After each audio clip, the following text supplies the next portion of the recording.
With the prayers of Holy Fathers, Lord Jesus Christ, our God of mercy on us and save us. Amen. Good evening. For those new here, my name is Father Joseph Swaden. I've worked in Orthodox apologetics since 1998. I'm the founder of NFTU, True Orthodox and Ecumenical News, since 2004. We've been in the apologetic space on Facebook since 2016 and on YouTube since 2018. And if you appreciate what we do here, please like and subscribe. Today we do our live Q&A session where you can get your questions answered live as well as member requested video reviews. So let's get started. And as always, if you want to jump on stream to ask a question or make a comment, just click the link at the top of the chat. I will be taking super chats from the YouTube chat. If you want your question or comment without super chatting, I'll answer it, but you might miss it if I don't put it up. All right, so let's see here. We are beginning with a very quiet evening where we don't see any comments yet, but we have interesting things to talk about because it's been an interesting sort of weekend on Twitter for and other places. For those keeping track, of course, the feast for Thomas Sunday. Um, if you are not familiar with the feast and you're new to Orthodoxy, today is the week after Pascha, where we celebrate the Apostle Thomas being able to touch the side of the Lord and his hands to realize that he is indeed resurrected, thus showing that he is not only divine but fully human as well. And so, with that, that's just a quick welcome to the day. This weekend has been kind of interesting. Apparently, I'm in the middle of getting my most popular tweet ever, and it doesn't quite make sense to me yet. But it's a can of octopus. Yeah, I'm not kidding. I don't make this stuff up. It's just my life is weird. So I guess I'll share it. And I'll share the why, because of course it was an angry atheist post, and angry atheist posts are always winning posts. And this is from a Dion Almer. He's apparently like some AI guy at Google. And of course, he had to make his snarky comment. He said, funny how quote unquote God works it out for the octopus, but not humans, huh? And he's fairly popular. He's got like 25,000 followers who are angry with him. And you have a comparison here between an octopus's eye and a human's eye. And the octopus's eye, as you can see, does not have what's known as a blind spot, as humans do. So he tries to argue that the octopus is in some way superior to humans. Sometimes I don't get the snark, but I responded pretty simply, and I just pointed out that it balances out, and I pointed to a Goya can of octopus. Now, I didn't think that was going to be a big deal. I thought it was just a snarky response, like, ho, ho, ho, we eat octopus.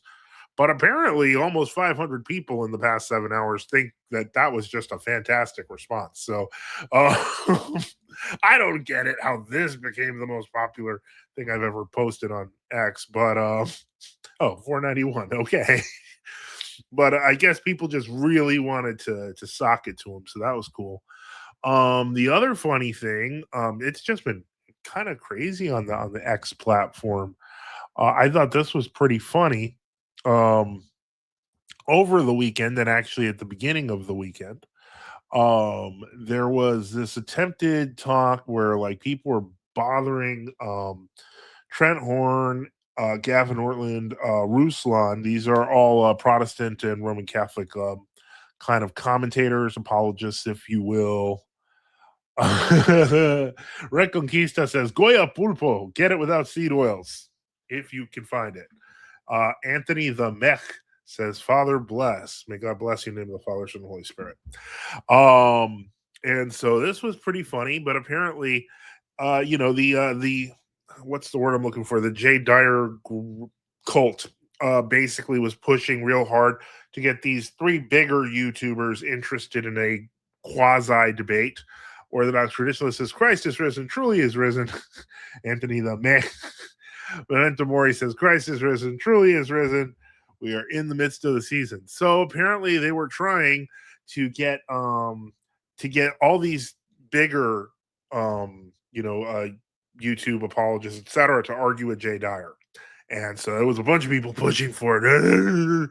And so a couple of days ago, I thought nothing of it. I thought nothing of it, but I made a comment. And, because I like making comments on stuff like this. When I see like a dozen people on my timeline going, Jay Dyer, Jay Dyer. I'm like, okay, what's going on?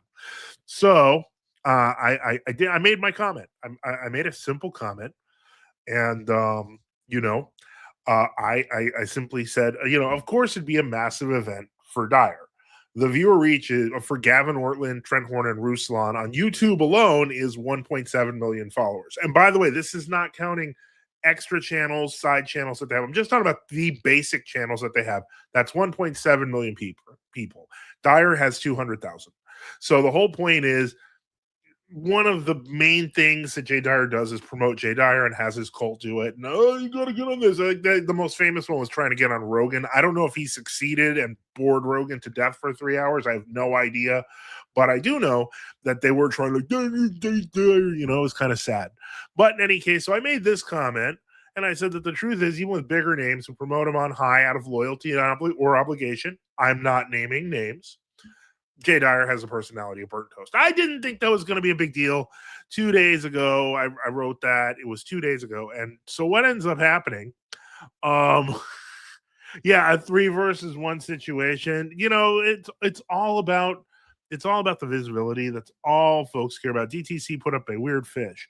The whole point is, it's all about increasing visibility for your cult leader, getting bigger, so on and so forth.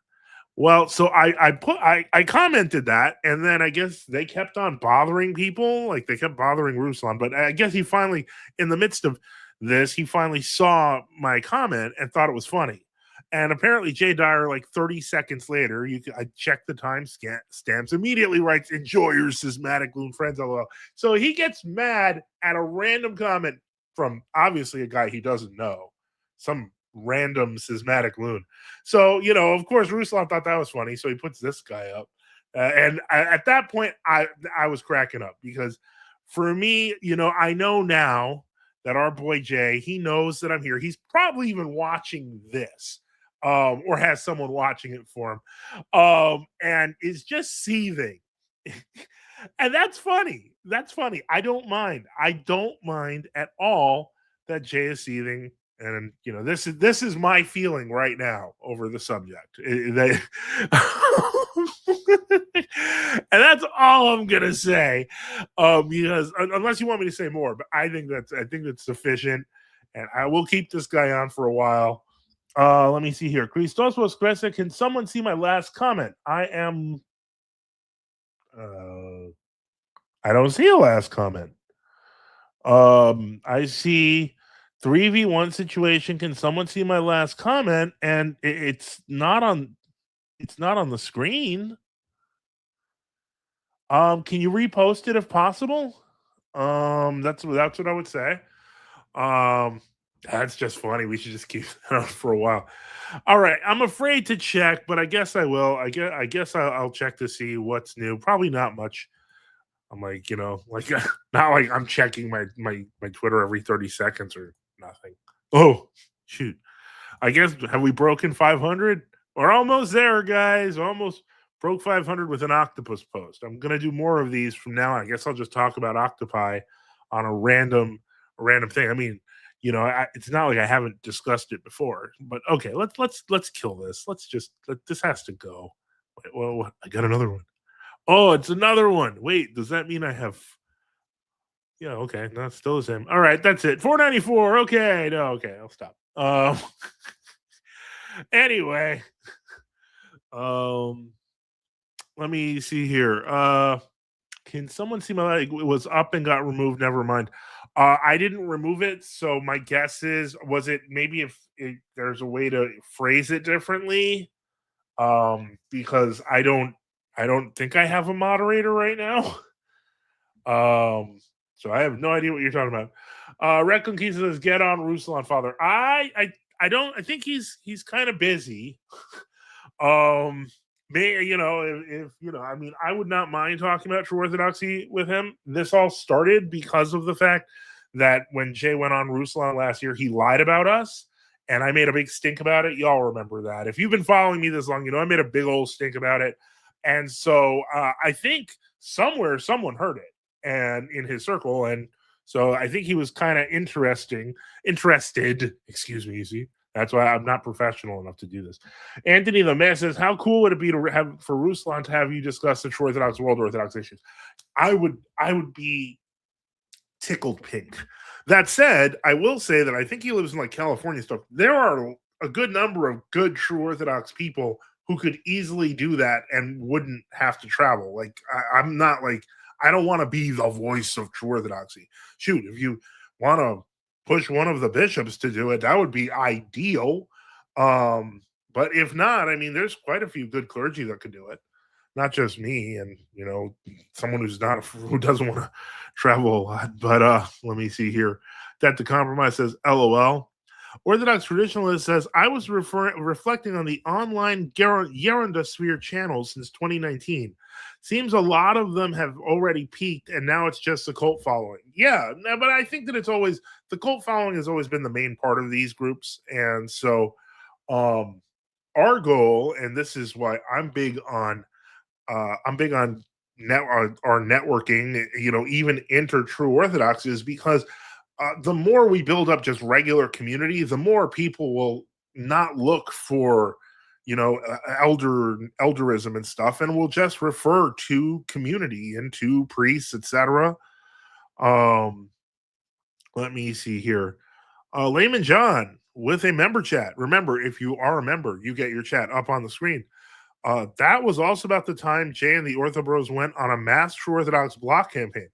You see, now, because I've been blocked by Jay and the Orthobros for so long, it's actually been getting on 10 years, if I'm not mistaken.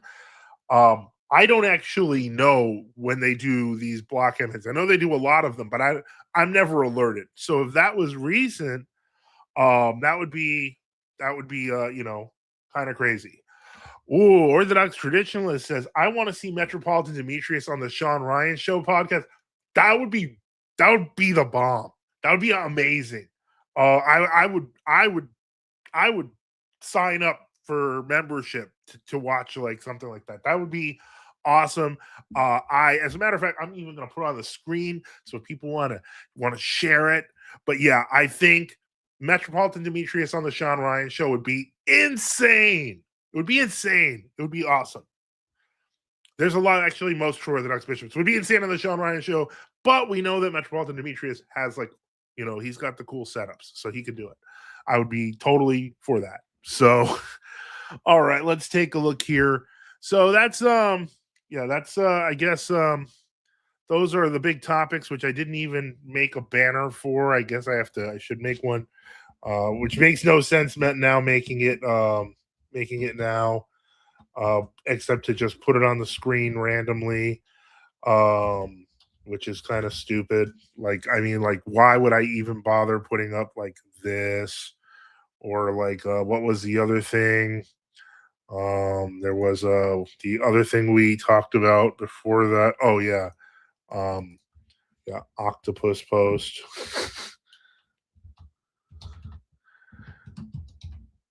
You can tell this is professionalism here at its finest. This is what we do here. But also, we cannot forget, we mentioned it on the last episode. For those who don't know, there are already a number of people who are ready for this. And if you are not ready for this, it's time I let you know. And that's why I'm going to put up my NFTU email, because this is the latest edition of History of Resistance. As you can see, it is brightly colored and very nice. I just received this. However, forgive me, those are medications. That is the successor to this, which was the original publication, which came out last year. This no longer exists anymore. This is becoming a collector's item. This is slightly torn on the edges because we had a mouse attack my bookshelf a long time ago. However, this is now a collector's item. The other one's brand new. You can choose, if you enter by writing an email to editor@nftu.net and just put book in the title, you automatically enter. I realize now I got a little chewed out when I was mentioned by people who care that there are YouTube functions now, like little tools that you can make like an exciting sweepstakes kind of thing. Yeah, I don't have any of those set up, and I'm too technically stupid to know how they work. So what I do is, if you send an email to editor@nftu.net with the title book, you will be numerically placed in a hat, and you, if you are in North America, will get your choice: the collector's item or the brand new edition. I don't care because they're the same text, and as long as I have a copy, I'm happy. So if you want a chance to get your hands on collector's edition of the history of resistance or the new copy, let us know. There's already a number of people in there, but we want to give everyone as much of a chance as possible. So that's our first ever giveaway, and we will close out next Sunday for Murbearer Sunday. No more by Sunday at 12 a.m. You have no more entry chances, and this will probably become the clip so that the maximum number of people get a chance. All right. That's all I got to say to that. So let's take a look here. Christos Mosquesa says, I think I'm using a blacklisted name. Possibly. Orthodox Field says, true Orthodox mouse. I disagree. This is clearly an ecumenist mouse was trying to destroy a high quality text. There were so many books it could have picked. So many books. And it picks this brand new book with a maybe it's the glossy. Maybe the glossiness is what did it. They went for shiny. Very superficial. But let me see here. That to Compromise says, cooking up some Essen House Amish egg noodles. Sounds nice. Sounds tasty. Let's see here. Memento Mori says, Father, off topic. What do you think about age verification that is being pushed, especially recently with a federal bill proposed that includes all OSs, even Linux distros? Oh boy. I'm gonna have to. Responding to old calendarist allegations against Father Seraphim Rose. I'm pretty sure. Okay, I'm pretty sure that we've responded to that in the past. Actually, I'm pretty sure because first off, there aren't really old calendarist allegations against Father Seraphim Rose. Many of them they list him as a saint. So, I would say that, I'd have to look at it. I'm pretty sure I've looked at this text before, but most of it is garbage. Now that ever since it was revealed that there were new versions of Father Seraphim Rose's works, updated 2 days ago. I definitely haven't looked at it. But the whole point is, I'm going to finish my point, which is that most of that stuff died down when it was discovered that they had literally edited out True Orthodox out of his books after his death. So, as far as I'm concerned, that still remains the strongest proof that they're a bunch of liars and that Father Seraphim Rose had nothing to do with their evil intentions. But since they did upload 2 days ago, I will add that to my list of things we will talk about. We will look at it. We will find out if they have any new and useful points. Hint, hint. Probably not. And we'll take a look. But now we've got kind of other, things going on. Orthodox Field said, thoughts on data centers. They're just bad. The whole AI thing, especially the data center thing, is going to be a bubble. We're going to see all sorts of problems with it. There's already a lot of those are being blocked. So you're going to see a lot of changes that are going to occur in the next year. As to the age verification bill, I have been following. It's a YouTube video by a World Orthodox where he reacts to Crazy Gregory. Okay, you see, this is all right. The game is on.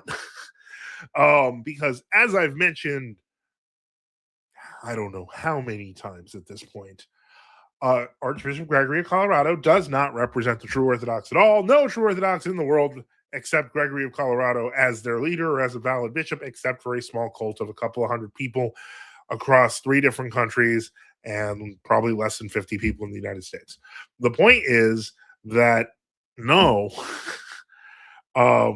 Gregory does not like Father Seraphim Rose because he comes from that whole right-wing renovationist camp along with early Hakna, Lazar Puhalo, so on and so forth. Toll houses is bad, so on and so forth. And he particularly doesn't like Father Seraphim. And he's the type of person who really goes after a person's past, kind of like a demon. What I mean by that is in the sense that, like, even though you may confess, you may seek forgiveness from God, it's only the demons that really kind of keep saying you're guilty, even when God says you're not. So yeah, Anthony the Met says, didn't he warn against Bishop Gregory? He absolutely did. That should be your clue that Father Seraphim, Saint Seraphim, did in fact talk about Gregory of Colorado and warn people to stay away from him. So maybe his opinion on Father Seraphim might be a little biased. But in any case, so the point is that yeah, I don't at that point I don't care what he has to say, because frankly, he exaggerates, he takes people's sins out of context, and sometimes he lies. So yeah, I'm not a fan. Not a fan of that, and I'm not gonna even play with that. Yeah, Orthodox traditionalist says old calendarist allegations against Saint Seraphim Rose. More specifically, Gregory of Colorado, the true Orthodox of America. Yeah, Memento Mori says Lunduk Journal covers the recent bill, but they're vague on how they want to implement age verification. It seems like a stepping stone, since it sounds like people spoof the age 1 out of 2. Yeah, Regulated 392 says Gregory has some good videos, but he seems narcissistic. The problem is, and this is what I tell people, if you're dealing with poison sources and then you go and try to find the good stuff in there, you might find something of value, but it will be so encased with poison that it's not worth taking your time with it. It's better to go to other sources. That's what I would say. Bob says, I saw Gregory, Colorado, complaining Father Seraphim didn't comb his beard enough. In order to bypass it, Memento Mori will later push for more control to require digital ID. I think the problem is this, and this is what I have discovered and why I'm now very concerned about this, is that the technology to make this work has already been, and I'm going to even put some of this on the screen, because I think it is absolutely important, even though it's not mentioned. But the whole point is Lunduk does cover the recent bill, but what Lunduk does not cover, and this is something that's because it's a news organization, but is the tech specs. And I want you to give me a second here, because there's what is known as a give me just a moment. Do 1 second.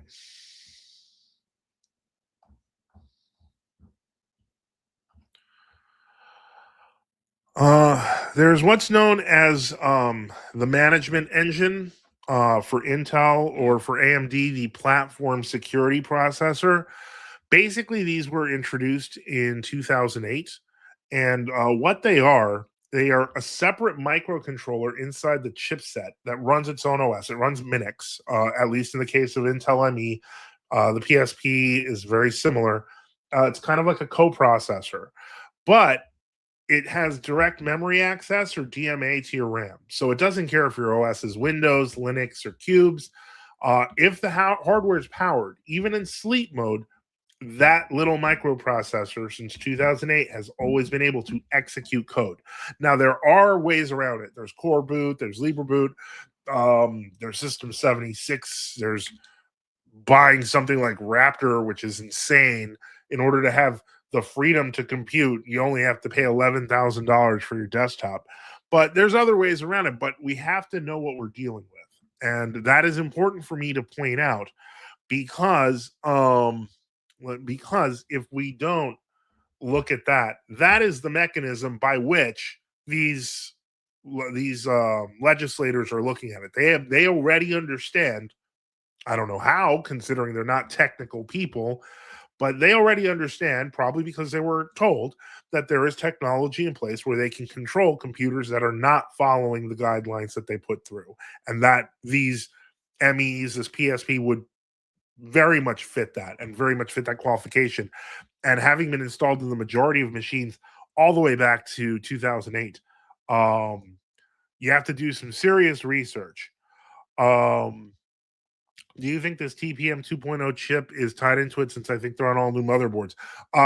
It's very possible, but remember the stuff that's already there. So yeah, that's what I would say. Is I would say people who are looking for privacy on their machines, there are things that they can do already, but you seriously have to start doing the research for it to understand what you're doing. Um, Let me see here. Father Boniface says, Benedicite, Benedicite, Father, Christ is risen.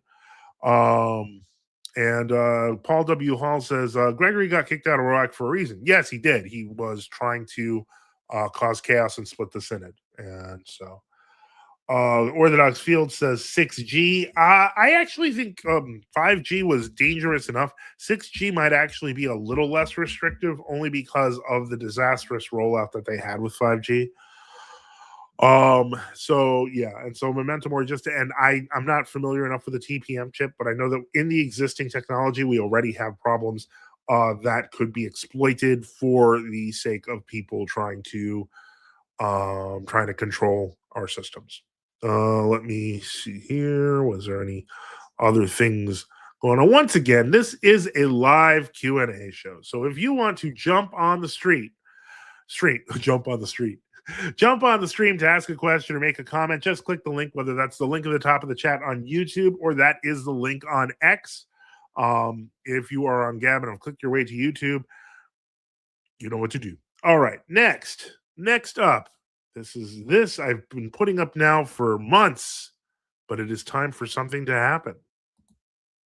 And I'm about to show you. Because I would write, if you're trying to get registered at FrozenUpsCafe.com, let us know in the comments.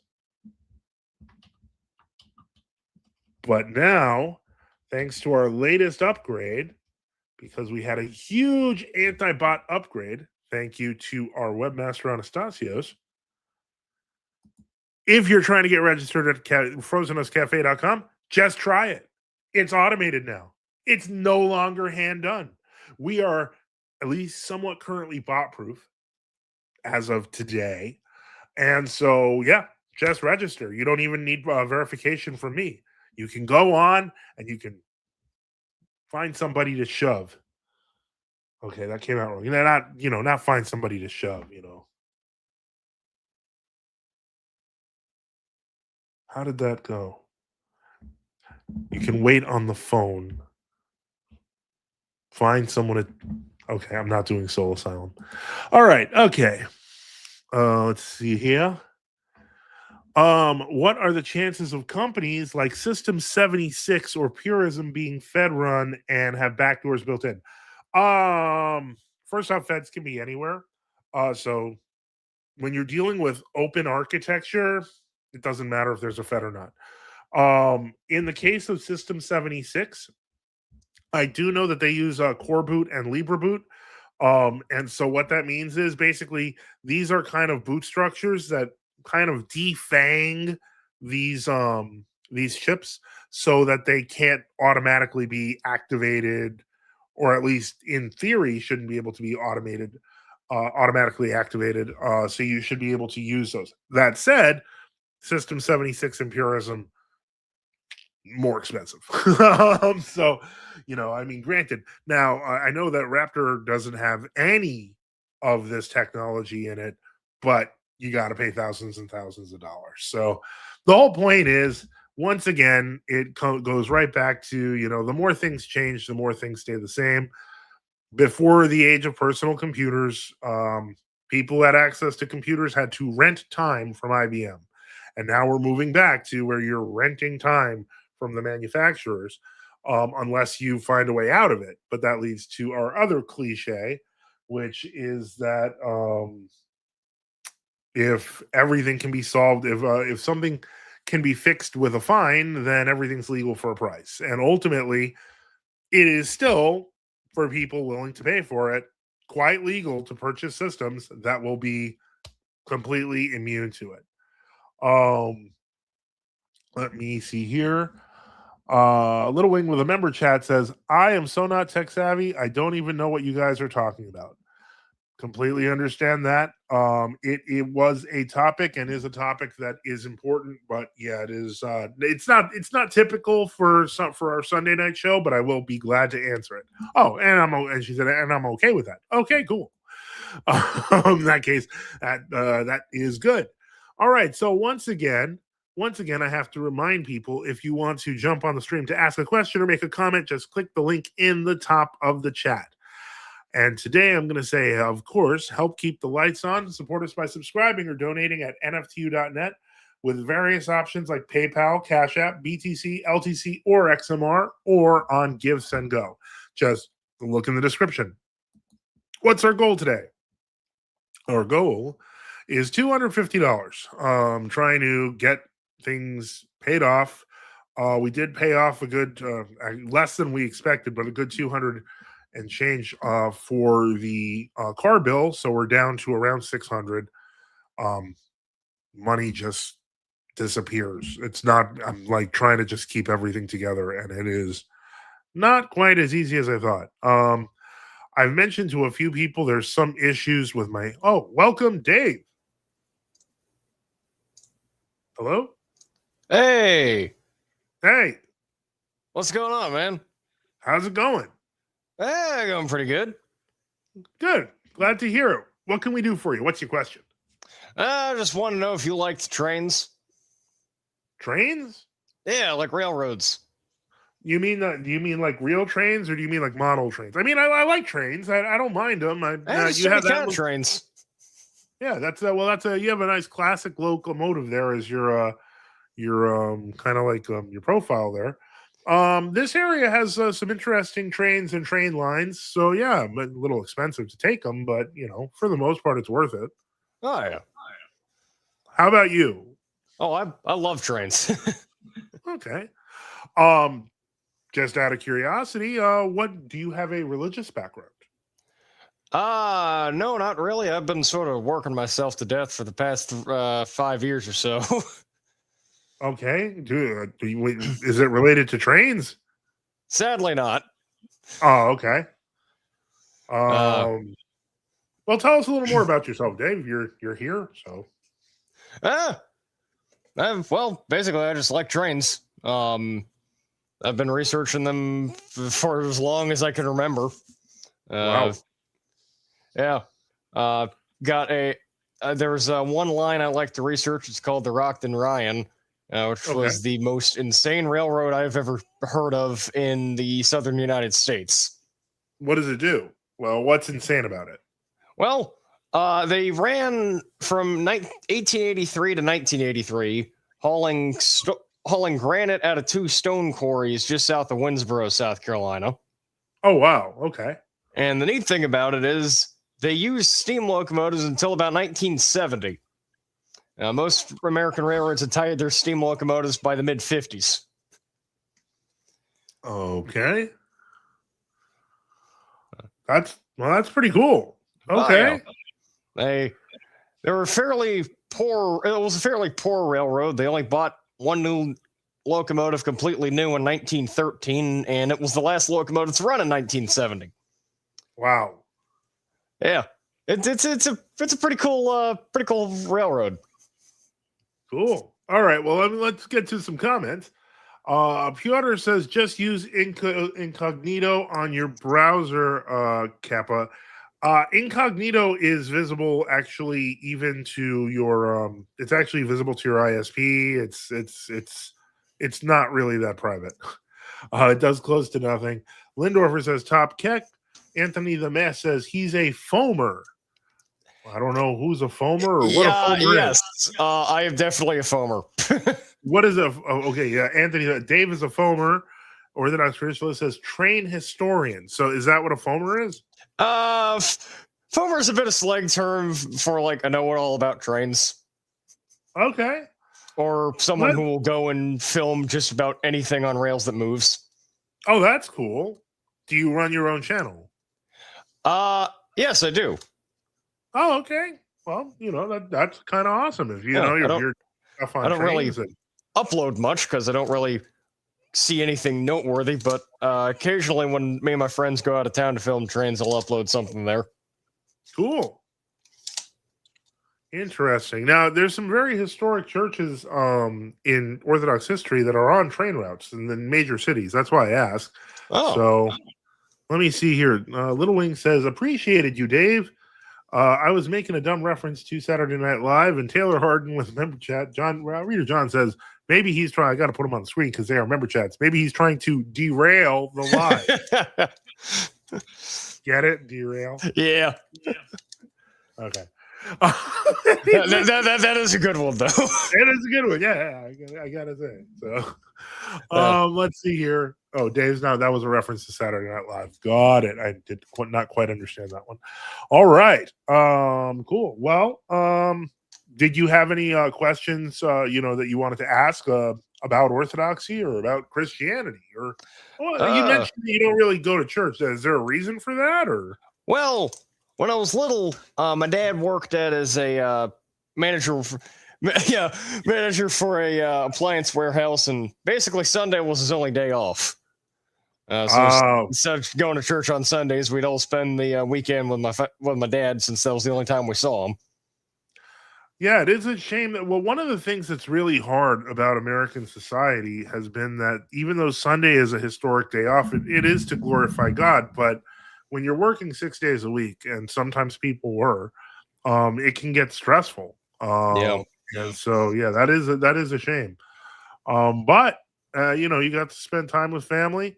Did you have a religious background at all, or did you go to church like during the holidays, or what? Went to church every January when I was at my grandparents' up in Florence, South Carolina. Interesting. Okay. So every January, family would hold a big party for them and their friends, and me and my sister were too young. Oh, wow. So we went up to my grandparents, which was great because their house was like 2 blocks away from the CSX main line. Oh, wow. So every few hours, a mainline freight went by. That's crazy. Could sit out his my grandfather's dining room window and see the trains going in the background with a field in the foreground. It was a great shot. Now, again, it sounds like you spent more time watching trains than actually being on them. How much time have you really kind of ridden the trains? Mostly Amtrak. Mainly because, where I'm at, one train goes northbound, one train goes southbound, and they come in late at night. Okay. And they don't really go anywhere around me. They just go to New York or to Florida, so I don't really get a chance to ride them much. Oh, the New York to Florida corridor hurts. I've taken that. It's actually not that bad of a train. It's no, the train itself isn't bad. Oh, the train's amazing. The route is just awful. Oh, yeah. Well, I'm not talking like a Acela from New York to DC. I'm talking just a straight old-fashioned route. Yeah. It's painfully slow. Well, there's the East Coast. There's one on the coast which goes painfully slow, and then there was the one that goes through Columbia, South Carolina, and that goes through Camden, South Carolina, and the stretch from Camden to Hamlet is the worst track I've ever ridden on. Oh, I don't doubt it. Yeah, the rest of the bit from Camden to Savannah is fine. Just from Hamlet to Camden is some of the worst trackage you'll ever see. No, that is it. Yeah, it's interesting stuff. Yeah, but what are you gonna do? Not every track can be perfect. Nah. Well, that's also a line that gets the only freight that goes on it is like the once a weekly local train. Yeah, we have one of those. If you just heard, I can't quite hear it, but that's awesome. You got a train going by. Yeah, there's a train going by. We have a track here right nearby. Yeah. I don't know if I can. Oh, I hear it now. Oh yeah, I'm moving the mic, guys. Yeah. It's pretty awesome. Me and my friend Father Boniface, welcome. Christ is risen. Truly is risen. All right. This So, is Father Dave. This is Father Boniface. Hello. Hello, sir. hello, Dave. How are you? Doing quite well. So, Dave, I got a question for you. Yeah, go ahead. What's the destination of your train line? Ah, well, depends on depends on which line. There's quite a few that go by me that just go to various cities, and then there's the one quarry industrial spur. There was Let me see. Who was it? Who was it? Nathaniel Hawthorne wrote a book, The Celestial Railroad. You ever hear of it? No, I don't think I have. Well, I mean, there are lots of roads and lots of trains and highways, but what we're concerned about is what is the destination of your eternal soul. Hmm. So let's say, you got some stops in this world, some cities to go to in life, and so how about your soul? Where's it headed? Uh, Absolutely no idea. Mainly because I'm sort of in between jobs at the moment. Well, oh, I understand. So, Yeah, it's sort yeah, of a weird period right now. yeah, right. And so as you're between jobs and you're seeking, for direction in life, um, why did God put you here on this earth? Does He have a plan for you? And I'd like where's this world going? I'd like to think he has a plan for me. Not quite sure what it is yet, other than making people happy at the Railroad Museum. Okay. Well, then, Jesus Christ came to this world. We just celebrated his resurrection last week, okay? Yeah. And we do it in our calendar, which means that he died for sinners and that he rose from the dead so that they might have eternal life. And so I would say if your train line doesn't have that right destination yet, you got to get that engine on the right set of tracks. And so therefore, the scripture says, "For God so loved the world, he gave his only begotten Son, that whosoever believeth in him should not perish, but have everlasting life." And so therefore, we recognize the idea that we're sinners and that we need a savior, and that the world is going crazy and haywire because of the sinfulness of mankind, and that Christ came to the world to reconcile men to God. And so Oh. we're all born into this world. We've all sinned, according to the scriptures. All have sinned and fall short of the glory of God. And so, how do you feel about that? Do you feel that you're a sinner and that you need? Let's just stop right there. Do you feel that you're a sinner? Uh, Not really. I don't think I've done much bad in my life. Can I ask you a question, Dave? Yeah. Have you considered how the world has been changing over the past few years?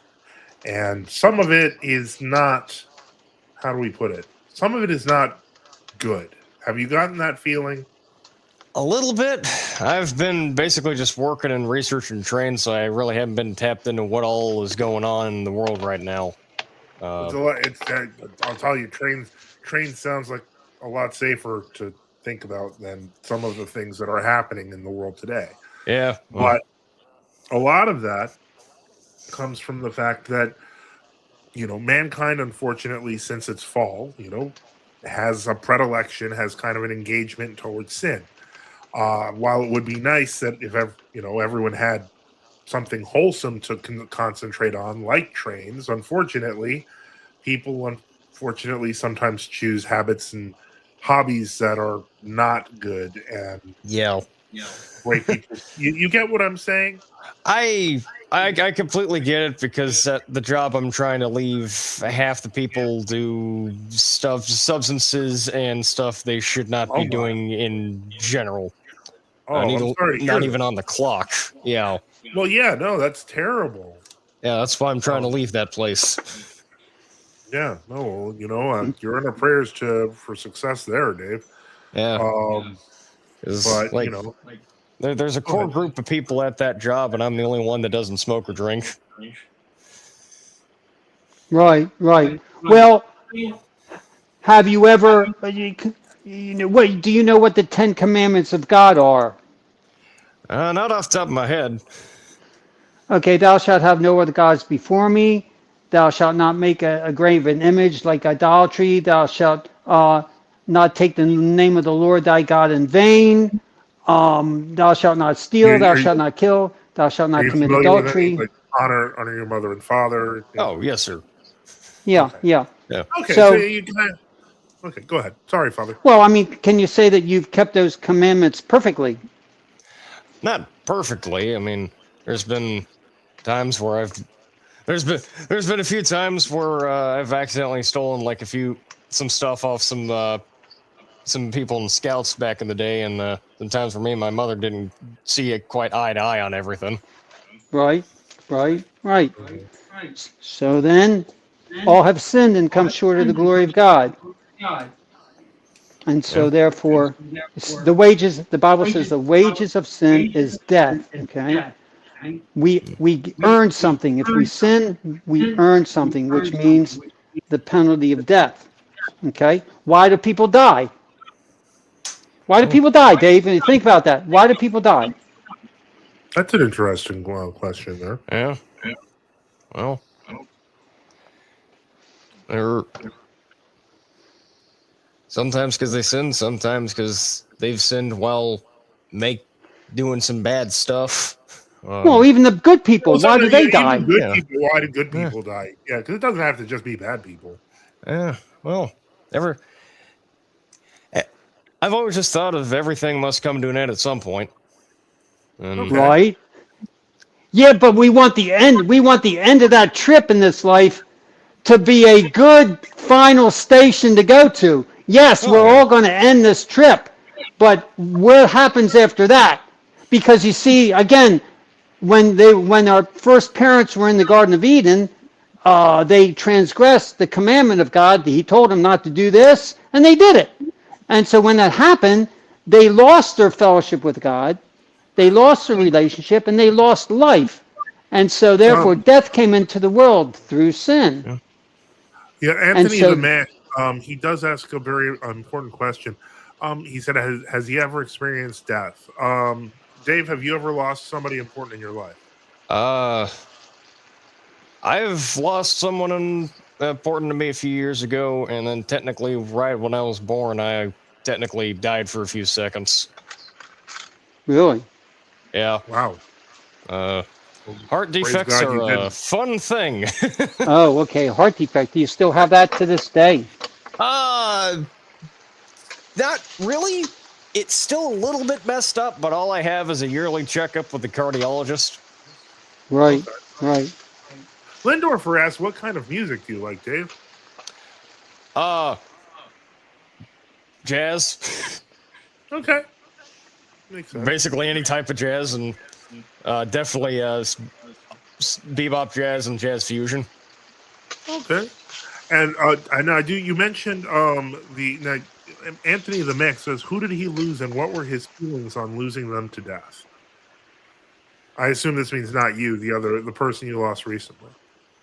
That was my grandfather. He died during the pandemic. Oh Oh my. wow! Oh, a lot of people's grandfathers died during the pandemic.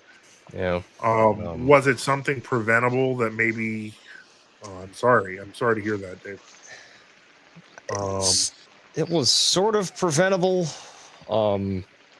They caught the cancer too late, and it took him pretty fast. It sucks because he was a great guy.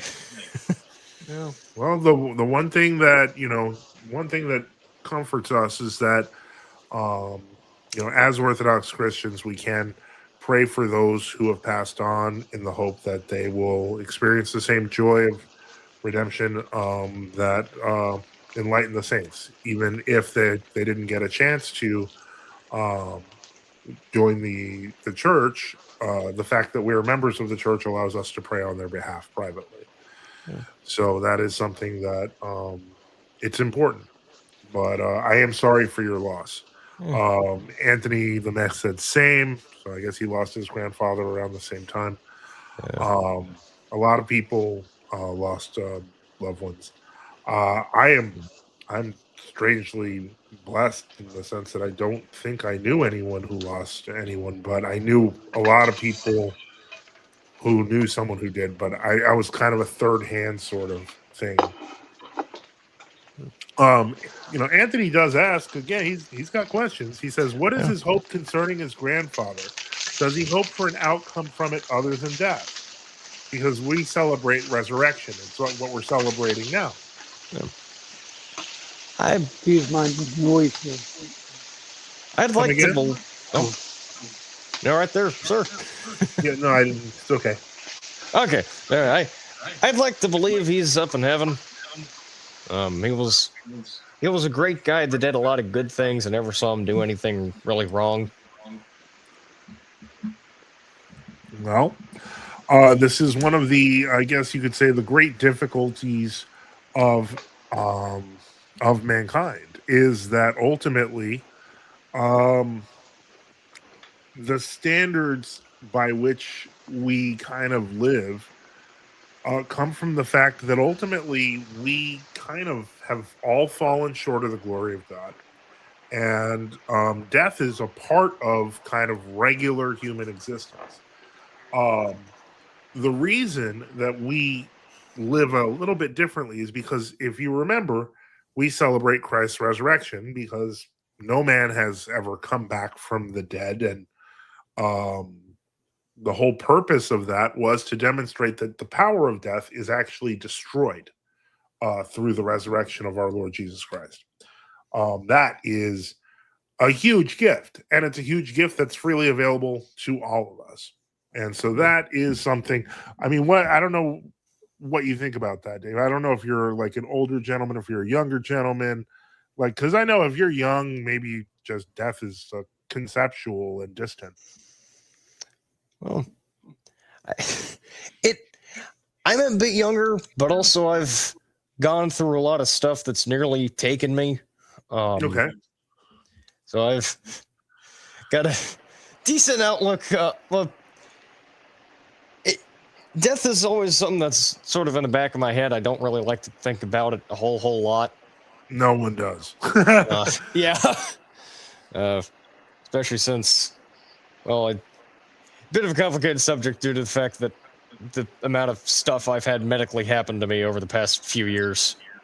But What do you mean by medically happened to you? Oh, well, I mean, the heart defect, and then about 10 years after that, heart infection. Oh my. Yeah. So. Well, we want to see express to you the love that God has for you, and that while we were yet sinners, Christ died for us. His love for mankind, even when they put him to death, he still loved them, and still and calls them to believe in him so that they may be saved and not enter into the judgment of God forever. And so, and that goes for every single one of us. That's right. And so God, in your difficulties in life, uses these things, and he's saying, come to me, Dave, and realize that this life is just a short time, and that but eternity is forever, and that he seeks you to be reconciled to him, and he has done it through his cross, and so that you might have eternal life. Well, we have to realize, yes, I am a sinner. David, even the smallest sins, anger, hatred, lust in the heart, little cheating, lying, stealing, these all add up, and our debt to God is just overwhelming. And we do need a Savior, and that's why people die, and that's why there's suffering in the world, because of all of our sin. And yet God turns these things around in our lives when we put our faith in Him. So I think that your destination and the road stops along your train tracks here to various cities and things like that are kind of like periods in our lives where God can turn them into places of growth and life with Him in all these experiences that we get. And so God calls men to say, today, if you hear His voice, harden not your heart. hear God's voice today and say, Lord, save me. I want to have eternal life and I don't want to suffer judgment. I want to have that life. I And have a question. I just want to get through some comments real quick. Yeah, sorry, Anthony, the mess. sorry about this. I need to get going at some a little bit. Gotta help. I want to ask you. I want to ask you a question though too, and then I guess I'll get to the comments. Yeah, Are you sorry. I familiar just with? gotta work on a car in a little bit. Do you know? Are you familiar with Casey Jones? Yes. That is a interesting story. That man. If you could just, if you want to recap it, because you're probably going to have it better than I would. Yeah. Basically, make a long story short, very, very reckless and very, very hard. Very interesting gentleman that was very, very hard on his engines. None of his trains were late. He ended up working for the Illinois Central Railroad, which ran between Chicago and I think New Orleans. Yeah, On a locomotive numbered 382. And the most thing he's known for is the most famous thing he's known for is, of course, his wreck, where he tried and successfully stopped the train. Shoot, I gotta go. This has been fun. I'll talk to you. Well, all I'm saying is this: the only reason I bring it up before you go is that if Casey Jones was able to rescue those people by sacrificing his life, imagine the love our Lord has for you, willing to sacrifice his life for all of humanity. Yeah. God bless. Keep in touch, Guy. Give us a call again. I gotta go work on a car. Y'all have a good one. You're always welcome. God bless you. Have a good night. Okay. Let's get to. I don't know if he knows how to hang up. Hey, sorry about that. My phone was at the other end of the house. I'll hang up for you, Dave. No problem. God bless you. Dear killer. You're always welcome. Okay, and let's because I guess he had he couldn't stay forever, but God willing, he'll be back. But the story of let me get to the comments first. Anthony the man said it's only possible through communion with God, with death being the byproduct of severing communion with him. Orthodox John says, Dave, would you say you're agnostic or vaguely Christian? I'm going to go with cultural Christian. Tom Katsufana says, Christos Anesti, blessing, Father. May God bless you in the name of the Father, Son, and Holy Spirit. Anthony the Mess says, there's no death for those who are in Christ. Dave's fear of death is transformed to hope and eternal life with him. And Orthodox John says, Alithos Anesti. I wish I had more time. But Casey Jones is an interesting example. You may remember about the beginning of the year, I think it was, that I had put on the 1926 track, The Ballad of Casey Jones. And I decided to do more research on that. But what is interesting is basically Jones was, as Dave mentioned, he was a kind of a crackpot railroad engineer, really good, and always made his stations on time. But what happened was he realized as he was speeding towards the most recent, the closest stop, which had a number of passengers on his train, that there were other trains there, and it was going to cause a collision. So what he did was he did a hard turn, which would effectively crash the train at the front, effectively killing him, but stopping the train behind him. So he saved the lives of all his passengers by taking the death. And that was my point. And so Tom Katsoufanis with a super chat. Thank you so much, $13.99 to get the night started. And so we are, thank you for that. Our goal is $250, but not anymore. Thanks to Tom, who has put in 14. So let's put that down. And again, help keep the lights on. Support us by subscribing or donating at NFTU.net. With various options like PayPal, Cash App, BTC, LTC, or XMR, or just give, send, go. Just look in the description. And so right now the goal is 236. Current is 14. Thank you so much, Dave, for helping keep the lights on. Please support NFTU. As I said, go to NFTU.net if you want to do that, or you can do a super chat, etc. And again, it's a live Q&A show, so if you want to jump on to ask a question or make a comment, just click the link.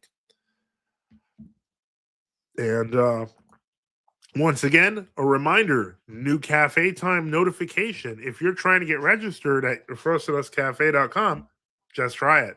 There is no more hand notifications. We are currently, at least to my current knowledge, bot proof. So you can now register to join the Frostenus Cafe. And so let's see what else is going on. So that was an interesting conversation. Somebody did ask, I'm surprised no one asked what Father Boniface is cooking. But now that you've mentioned it, Reader John, what is Father Boniface cooking? And Debt to Compromise says, get those donos in. We agree. Get those donos in if you can. So what are you cooking there, Father? I'm cooking some sausage. Ah, Believe me, I try my best to to mute myself. I get so busy sometimes. But so I was plug in, plug out. But anyway, that was a great conversation, and thank yeah. you for your addition there about that story, which was just perfect and it was It just just great. occurred to me at the last moment. And so that was like, that definitely he could relate to that. But at least he'll think about it because it's something historically that he's aware of. And so God, It, God willing, he does think a little further on. well, A we little later. really adapted to his train of thought. Yep. Father Boniface is cooking with Truth with Dave, and Bob with $20 comes in. Canadian commie bucks incoming. We appreciate it anyway, Bob. Thank you so much. So Bob comes in with a big 20 to help out, and so we got Bob and Tom. Okay, I am doing something weird because apparently it did not want to let me type. I do not know what's going on here. Okay. Uh-huh. Okay. Let's try this again. So I'm going to put B and I'm going to put 20 and I'm going to put 34 and I am going to move this down to 216. We are at 216. If we can get to 50, that would be 187 by 10:30. We will stay till 11. And if we get to 250 by 11 by 10:30, we will stay till 11:30. And so once again, thank you again there, Bob, for that big donation. Thank you, Tom. And so for both of you for helping get the night started. And, let's continue on. If you want to jump on stream to ask a question or make a comment, just click the link in the top of the chat. We are ready to talk about anything. And if you didn't believe that before, you best believe it now. So the point is, we will talk about your topic and we will relate it to your salvation. That's what we're going to do. So close the doors. Okay, I'm kidding. I'm kidding about the doors, okay? Close the doors.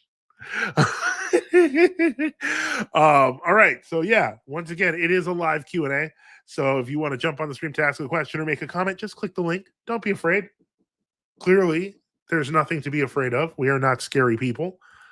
Let's see here. And once again, a reminder, the history of resistance. If you want your chance to get in on our first giveaway, make sure to write editor at nftu.net with the title book. Get your hands on it. You have your choice of the collector's copy I'm holding now. Nobody can have a copy if you don't have this copy of that one, or the brand new edition, which is the new permanent edition. You name it, it's yours if you win. And it's just going to be a simple putting in your email, and that's it. There's no other stuff to it, except that it has to be in North America because we can't afford to ship it further than that. So that's where we are now. So let's see here. See if we got any new questions, comments. Let him who accuses God answer him. Am I accusing God if I question him? Father bless. May God bless you in the name of the Father, Son, and the Holy Spirit. Amen. No. Asking questions of God doesn't make you an accuser of God. Especially when our Lord is tempted by the devil in the desert. He reminds him that you shall not put the Lord thy God to the test. And so what that means is asking God about something is not proof of an evil motive. Having a motive where you disrespect or have resentment towards God and your question, that's where it becomes that's where it becomes problematic. It becomes the accuser issue. So no, you're not accusing God if you question him. You have a brain if you question him. That is normal. Your brain is a gift from God. It's okay to question. And it's okay to even doubt. These things are part of belief. Today is Thomas Sunday. I mean, we literally honor the apostle who did not believe the other apostles when they said the Lord is risen and said, I want to see this and touch his side and his hands myself, because he did not believe. So this is a great day to ask the question. No, if you question God, that does not by itself make you sinful. Yeah. So, the point is, you said, I think I'm doing the second thing. I don't know what the circumstance is. You can always call in if you want to talk about it, but you have a right to ask questions, and God understands that and gifted you with a mind to work through those questions. So don't feel bad. Sometimes we may have our own feelings on situations mixed up, where we confuse what is a critical question to something that needs to be genuinely dealt with, in which case we actually harm ourselves by not using our thinking faculties. So don't feel bad doubting or asking questions. Your faith will be greater once your feeling of doubt is assuaged, is repaired, is assuaged, actually, um, is healed. So don't feel bad about it. Um, you know, but if you have actual questions you want to deal with, please feel free to call in. We'd love to talk about it. That goes for anyone who's here. Again, this is a live Q&A program. If you want to jump on the stream to ask a question or make a comment, just click the link in the top of the chat. And so let's take a look here. Let's see if we've got any interesting videos. Let's take a look. Oh, wow. Okay. This is pretty interesting. It looks like Cleave to Antiquity is actually I was considering doing this video. I mean, I still could, but it's kind of sad. So I mean, the video itself is pretty low tier. It is a former Eastern Orthodox guy who becomes an Anglican. And I was watching it and I was like, should I review this? And then I was like, I kind of became disenchanted with it because the reasons that he gave were all moral reasons. Orthodox are hypocrites, so on and so forth. He married some Catholic woman and she wasn't happy with the Catholic Church. They were both unhappy, so they both became Anglicans. Christos Voskresis says, maybe react to the counterdocs, Father. Okay, well, hey, you did bring it up. Let me see if I can find the video, the counterdocs. Counterdocs, okay. Responding to old calendarist accusations against Father Seraphim Rose. All right, I'm like this. 32 minutes. I'm going to put this at high speed, and if it starts getting stupid, I will just call it out as stupid. Okay? No offense. It's just that I have a bad feeling about this because first off, it is answering Gregory of Colorado, and he's not true Orthodox. So I feel like this is already a problem. Let's see here. Quran says, Father, how do you avoid getting resentful towards the Lord in your life for the things that have happened in your life? What would you say to someone who has suffered more than you? Well, in the first place, I assume that everyone suffered more than me. It's the best thing to do. Not saying anything has happened to me, just want to know. One thing that I think people do really need to learn about is gratitude and suffering. And what I mean by that is that we tend to thank God for the things that we're happy about. But the things that we struggle through, etc., can sometimes lead us to greater things. And when we experience that, we tend not to see the hard part about how we got there or the pain that we got us through to it. And we only see the good things. That sort of myopia keeps us from becoming not only understanding of both the role of good and bad things happening in our lives, but it also takes away from us the ability to sympathize with people when they are suffering. Um, if we remember, of course, our Lord paid the ultimate sacrifice in his suffering, so nothing is comparable. But the point is that if we forget even that, um, we become self-centered, and it makes us impossible to really to sympathize with anyone. So that's what I would say. I would say that if somebody is suffering a great deal, our instant response should not be to decide whether we suffered more or less than them. It should be to empathize and to help with them. Let's see. I'm just hoping the people who saw his reaction will also somehow see yours, so they understand the situation. All right. Well, let's go. Let's check it out. Let's find out if it's any. I already don't like the title, but let's go. Responding to old counterist accusations against Father Seraphim Rose. Of course, the old counterist in question is Gregory of Colorado. So take that with the grain of salt. Karan says, "Got it. Thank you, Father Joseph. No problem. God bless you. And I hope that whatever the situation, I hope it works out well. And if you want to talk about it, feel free. Let's go." Hey, folks. Hope everybody's having a great day today. We're going to do a video responding to the true Orthodox. Okay. I'm just stopping right there.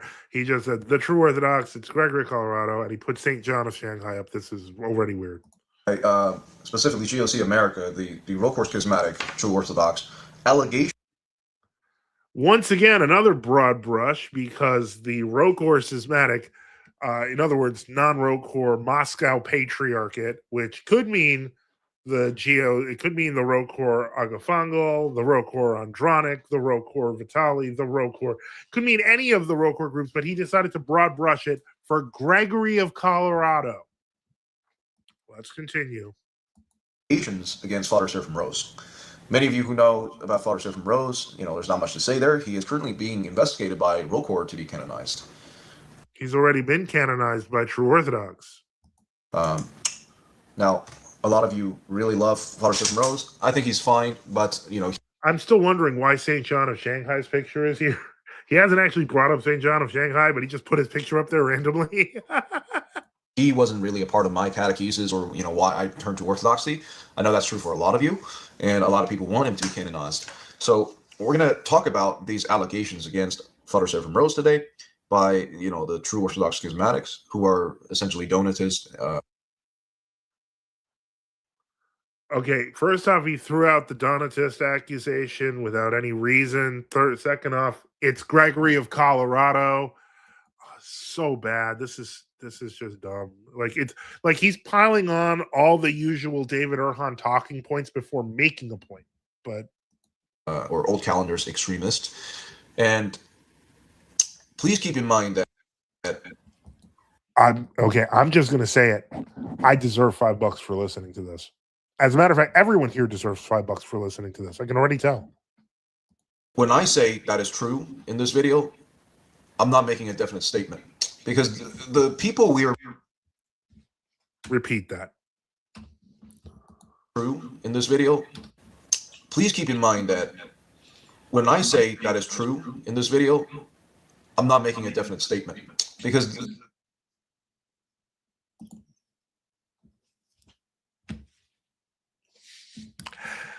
one more time before we continue.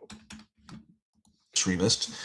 And please keep in mind that when I say that is true in this video, I'm not making a definite statement because then what are you making, buddy? If you're saying something's true, but it's not definitely true, what is it? People we are reviewing today, it has not been that long away. Okay, this is like barely 50 years.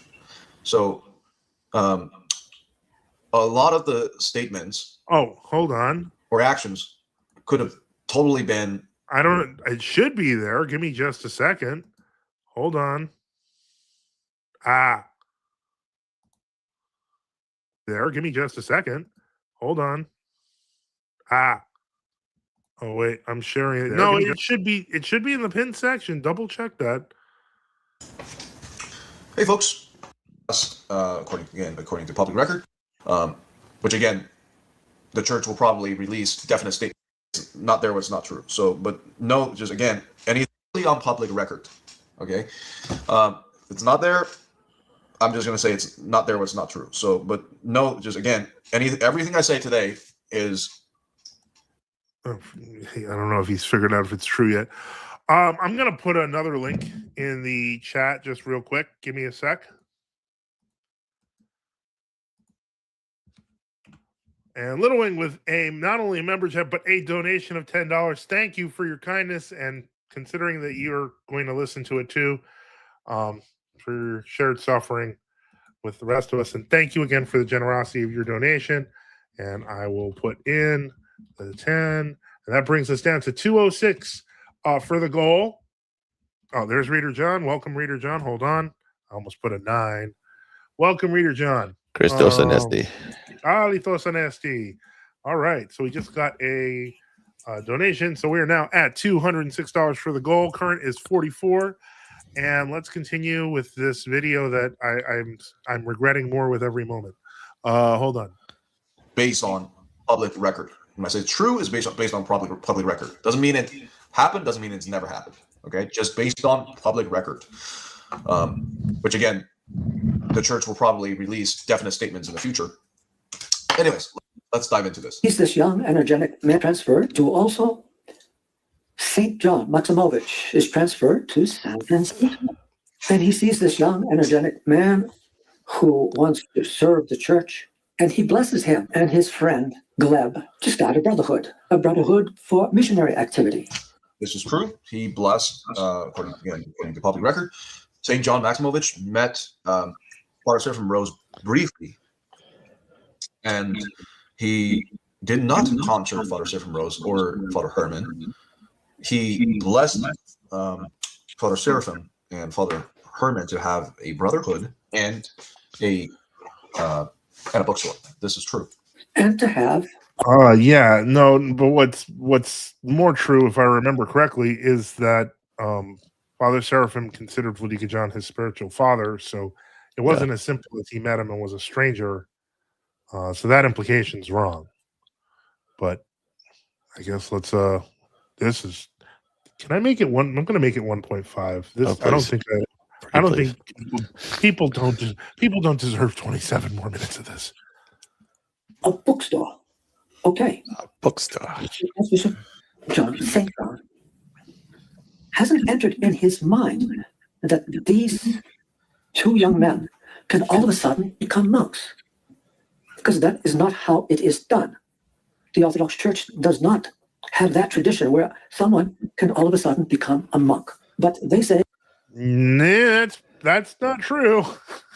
There have been many cases in church history where someone's become a monk pretty quickly. He's skipping over quite a bit of detail as well. Yeah, okay, let me see here. Yeah, he is, and it's really bad. Reconquista says, welcome back, Reader John. And Vanessa Vidica says, bruh, this guy is really looking at GOC America. Lame, not valid. Also, 6'7". It's all true. It's all true. Okay, let's continue. say that Archbishop John blessed them to start their monastery. And that is not true. According to public record, Archbishop Gregory is correct. Okay. Now, there are two ways you can go about this. Okay. Well, one, think about would someone like St. John Maximovich allowed to, newly received converts to go start a monastery? Mike. Yeah. Well, it's also that it's this is hard to listen to, but okay, let's just see if he can at least make some valid. Up to you to decide. Or the other side could say that, well, he just saw something super special in them, which, again, it's up for you to decide. Okay. But based on records, okay, St. John Maximovich did not bless Father Seraphim and Father Herman to start a monastery. A brotherhood is really just, a men's club. And with them, there was a special thing where they get to have a bookstore to do publishings. So, for example, Fun fact, most brotherhoods were blessed to do publishing. my godfather Gary Getz, he runs probably the biggest brotherhood, Orthodox brotherhood in the States, St. Paisios Brotherhood. So yeah, so that's a brotherhood.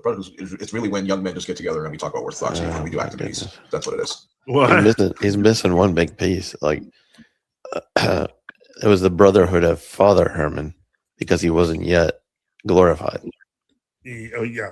So they kind of had to work under the radar there for a little bit. Yeah.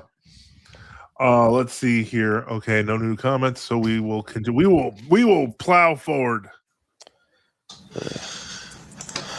Some say the Father Herman only met Archbishop John. So that's just polemic. By the way, we're not going to talk about his allegations of Father Seraphim was chrismated, not baptized. Okay, so that's just being total donatist and extremist. Okay, It's so frustrating. Donuts.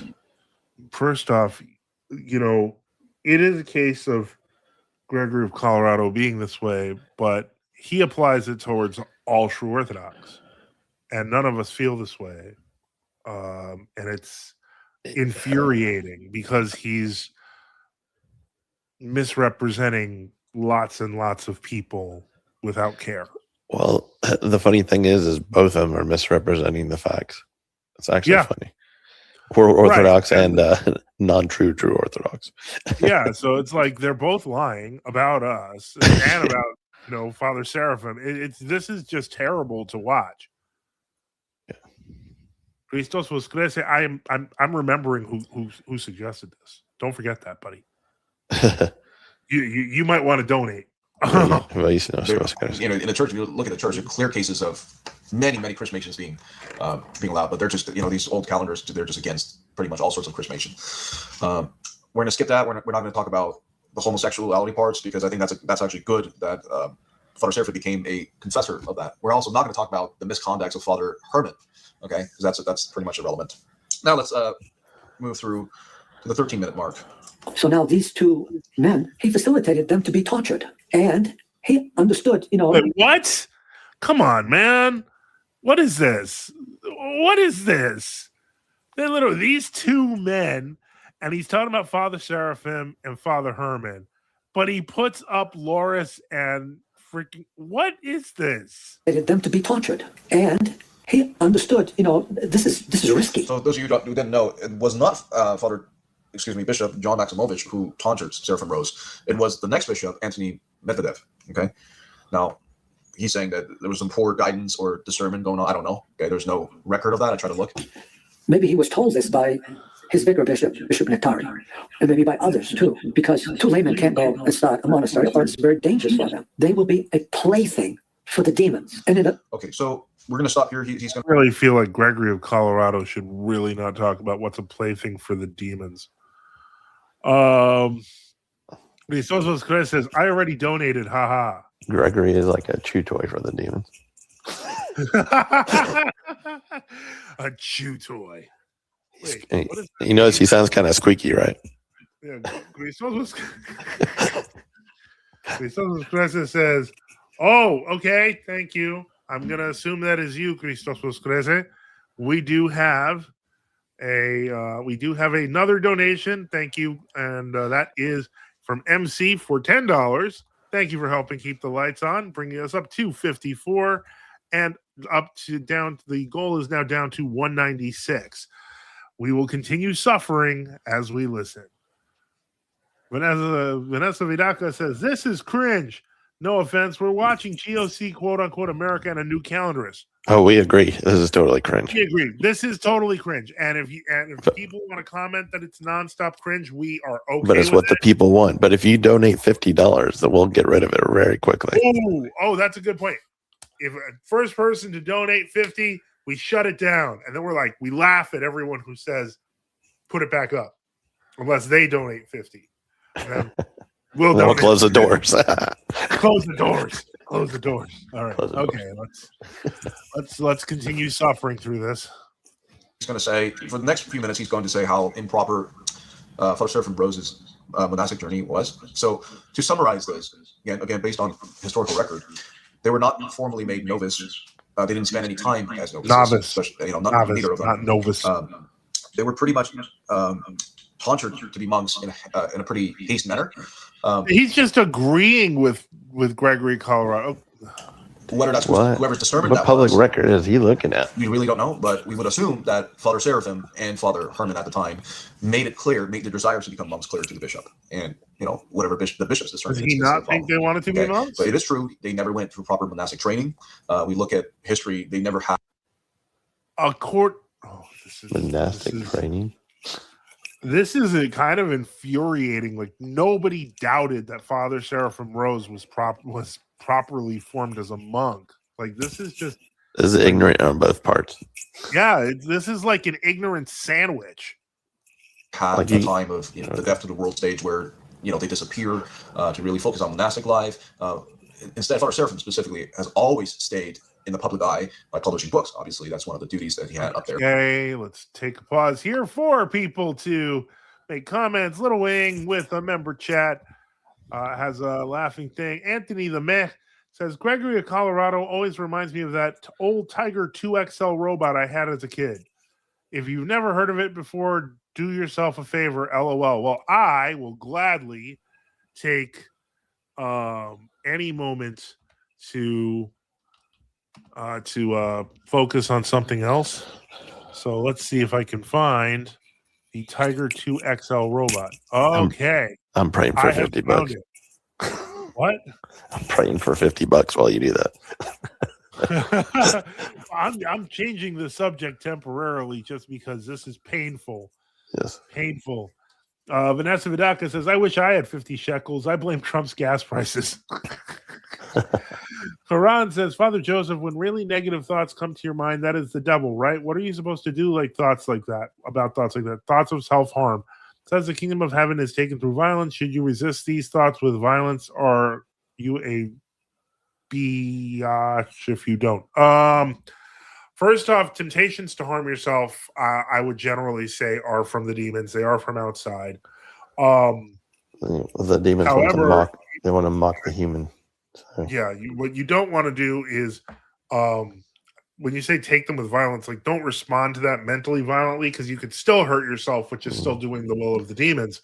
What you need to do is remind yourself that it is evil, it is external, it is not you, and God does not want you to hurt yourself. That simple. Yeah. All right. Now, in response to Anthony the Meh, who had said that I guess Gregory reminds him of the Tiger 2 XL robot, we present to you the Tiger 2 XL robot.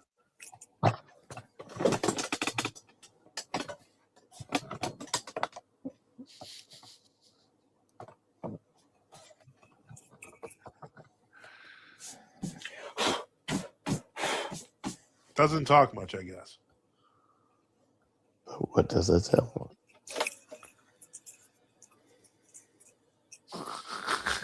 This is already better than the last video. It's a lot quieter.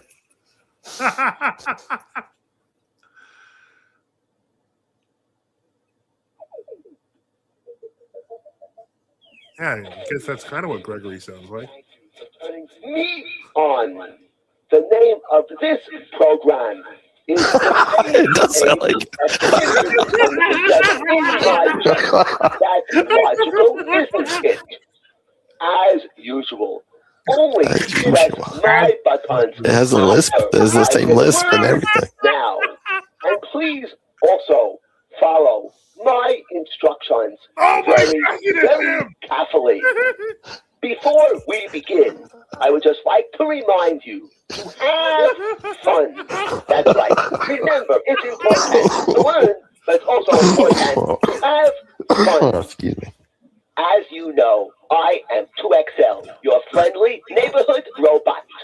In this program, I choose questions from some of your favorite topics, including incredible creatures of nature. Okay, well, Anthony the Meh says used to scare me just like Gregory. Well played, sir. Thank you, Anthony. Now I'm gonna have nightmares. So this is worth it. This was you know what we can now switch back and forth. Hold on, what I'm gonna do is we're gonna compare and contrast. I'm gonna do not exactly a compare and contrast, but what I am gonna do is instead, I'm gonna. I want to pull that up, and I want to see if we can get it back to where it was. Okay, so what I'm gonna do is I'm gonna put back the Gregory of Colorado video, but when we can't take it anymore, we'll switch to the robot. Okay, so just when we need to take mental breaks. Okay, so let's continue on before we break mentally. Yeah, which made him, I wouldn't say renowned, but a knowable and knowable public personnel. And the other thing is, among the Soviet Union, he was writing letters to encourage people in the Soviet Union at the time to give him hope, right? So stuff like that. But he never really disappeared, like, how monastics would be trained properly. And we cannot blame this fully on Father Seraphim, because at the time, Roquefort monasticism was just very lacking in the States. And they're really... What? Has he ever heard of Roquefort was the only place that had real monasticism. Jordanville was the largest monastery in the country. And almost still is, if I'm not mistaken. Yeah. Oh, wow. Just wow. You know what? That's it. We need a robot break. Hold on.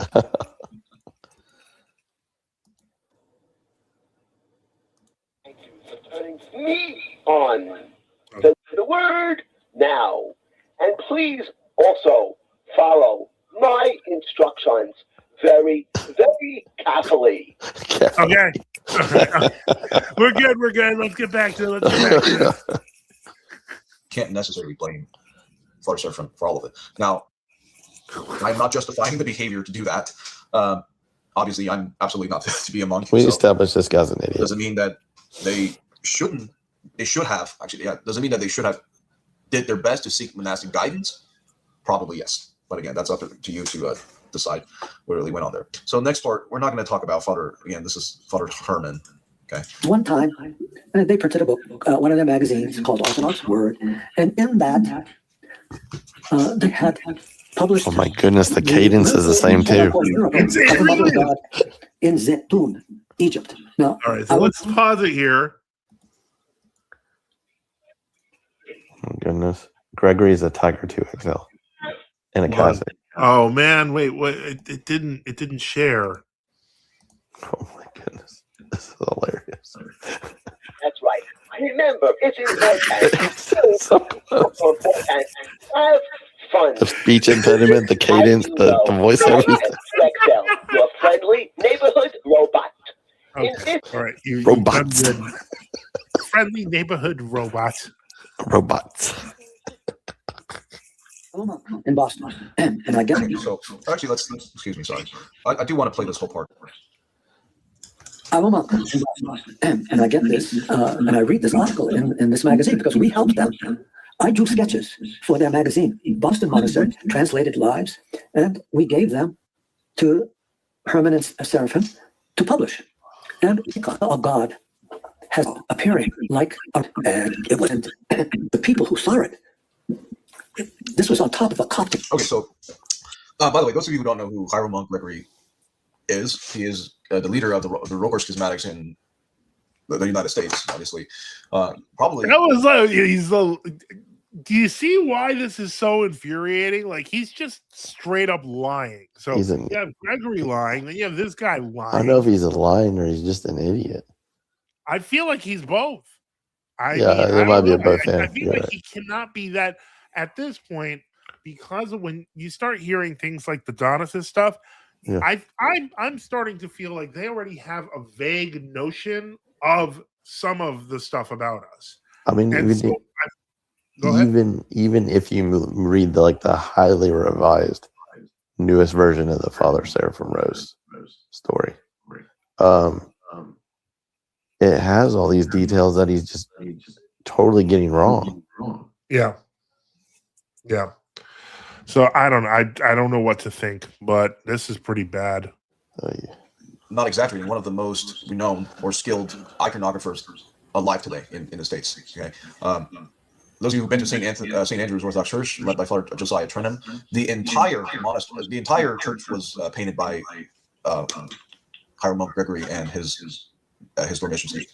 Wait. First off, hold on a second. First off, he is a really good iconographer. We're not going to deny that. I don't think that's true. You think he's got his flaws, but I think overall he's a decent iconographer. Like he's done good work. I don't think what that's I true. do, huh? I don't think that's true though. All right. Well, the thing that shocks me there, because I did not know that, apparently Father Josiah Trenum hired Gregory of Colorado to do his whole church. That's expensive. I've heard that. Yeah, go ahead, Father. I heard years ago, I was in touch with Gregory about some of his lectionaries and stuff like that. He has a woman who, I understand that he has a woman who is the iconographer. She did some of the artwork for his lectionaries and stuff like that. And it is my understanding that she went to Josiah Trenum's church to do the iconography. Oh, So that's my understanding. I don't know. Echo from my mic. I will try to fix that. Give me just a moment. It's not your mic. It's coming from Father Boniface, because every time he talks, there's an echo. Oh, is it my mic? Just mute it for a second. We'll see. Okay, I'll mute. With an East Coast accent, no less. Golden. Tiger 2XL versus Gregory Colorado debate. Okay, yeah. Turn it back on now, Father. Okay, Father, turn it. You got to. Yeah, what were you saying? Can you hear me? Father? Can you hear me again now? Yeah. Mm-hmm. Are you getting an echo? Yes. I'm not. Okay. Yeah. Dead to Compromise says Tiger 2XL versus Gregory of Colorado debate. I think that's what we're having. Orthodox John says too many clueless ortho bros posting content these days. Yeah, I feel like when it comes to the true Orthodox, they're being encouraged to do so because their leaders are afraid of us. And then Bob says, who actually listens to this counterdox dude? I have no idea, but obviously it was suggested to put him on our show. Taylor Harden, Reader John says he doesn't even know what a Donatist is. We're obviously Donatists. Yeah, this is terrible. Let's give it a minute before we go back to Tiger 2XL. However that worked out, don't ask me. Okay, that's really not my business. But it's beautiful artwork. So there's that. But the allegation that's made here is that Flutter Seraphim somehow affirmed. First of all, he did write the article regarding Mary of Zaytun, but he did not affirm that it was truly the Theotokos that was there. Okay. Now, the next part is what I want you to... Let me guess. Did anyone read the article? We made a protest to Metropolitan Philaret, and the Synod, the bishops, agreed with us. And they told them, this is not right what you're saying. We want you to write a retraction. And these people who are Father Seraphim, Father Herman, who are experts in disobedience, said to them, we understand our mistake, but we are not going to write a retraction. Okay. According to public record, there's no record of a synod or, a Senate meeting in roll court condemning Father Seraphim Rose and Father Herman for publishing the article. Obviously, there's no condemnation. Then there would be no rejection from Father Seraphim Rose. There's zero public record to support this. However, again, that's the way Gregory lives. He lives in the world of zero published records. Could it have happened? Yes. Do we know? Definitely. If it happened or no? No, we don't. But based on public record, none of this happened. Okay, now let's move to the next part here. Congratulations, there, counterdocs. You figured out what all of us know, which is Father Gregory makes up stuff. Diabo heard about them. Bishop Andrew of Nova Diabo heard about them, and he knew Gleb before he was Father Herman, because he stayed with him for one day. He's the one that told him, did you do this sin? And we don't know what that sin is, but we can surmise. Archbishop Andrew said, these two monks are in prelest. Okay, Archbishop Andrew of Rockland, he was indeed known to be a clairvoyant at the time. There's no public record of Bishop Andrew calling Father Seraphim Rose and Herman as being in prelest. Okay, there's no public record. That's all I'll say about it. Yeah, welcome to Bishop Gregory. 2835. Now, okay, well, he's looking. You know what? Let's put on the robot. That's more entertaining. So this program, I choose questions from some of my favorite topics, including incredible creatures, amazing facts, children's characters, fairy tales, and dinosaurs. If you get all the questions right in each topic, I will give you 2 funny jokes as a reward. Okay, that's enough. It's enough. We have to go back. It's only fair.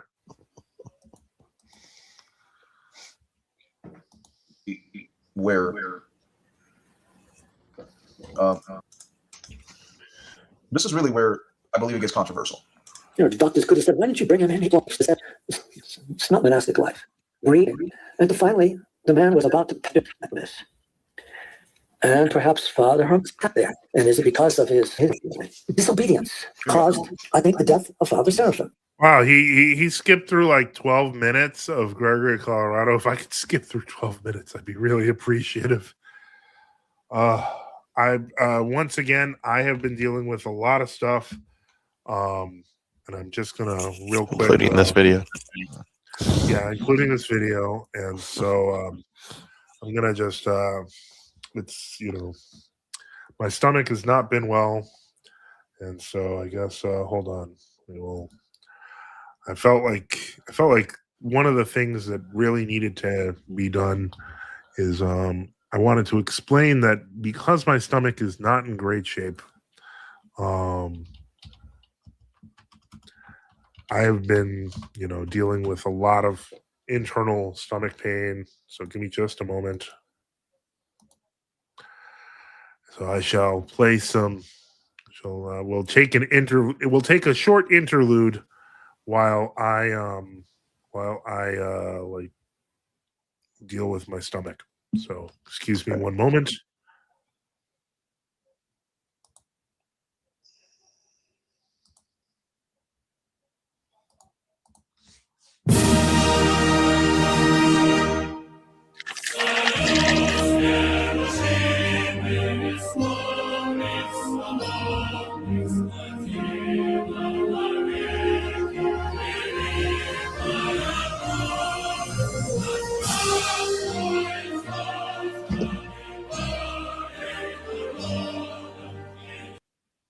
Yeah, that's why? Because that's how much pain my stomach is in now. That's how much pain this video has caused. All right, let's go back and put it back on. All right, hold on. He had a pain in his abdomen and his intestines. Something happened there. And is it because of his past incontinence? We don't know. But he had a pain there. Now, if he was living in a monastery with an abbot, with a true abbot, the abbot would tell him, okay, let's go investigate this and see what the problem is. And perhaps Father Herman did that. And Father Seraphim said no. Record did say the monastery, people in the monastery urged him to seek help. Whether Father Herman did that, I don't know. Or that's not public record. Maybe he did. He's going to live with pain. He did reject and decided he was going to live with pain, yes. He's going to act like the saints. The pain became worse and worse, day after day. And finally, the man was about to pass out. And so then they decided, okay, let's take him to the hospital. And either he agreed, but they took him. Because there's no obedience there. They had to agree on something. This time, Father Seraphim was even thinking of he's in critical condition. And he went into a coma. He had blood clots. He was in critical. Who is this guy again? I don't know who this is, and I don't know what the point is. Is that Father Herman or what? I don't know. I don't know what's going on here. Yeah, don't worry. You get to hear the robot's voice again. As a matter of fact, we're taking a robot break right now. Reward. Remember when I used to give you jokes for free? Well, forget it. In this program, you have to earn that does sound like Gregory right there. For this program, you will need a pencil or a crayon and a piece of paper. Enough. Okay. Let's get some comments here going. Let's read. Let's see. Anthony the Mess says LOL. Reader John with the member chat says LOL. Christos was crece. Thought that was funny. Anthony the Man thought it was funny. Tom got the fun and says, take away Reader John. LOL. Nicholas Thomason says, Anthem of the Moscow Patriarchate. Yeah, that's the joke. Raphael says, the Soviet song was hilarious. It always is, especially when you're drinking Pepto-Bismol. As long as you have generic brand Pepto-Bismol. Let's see.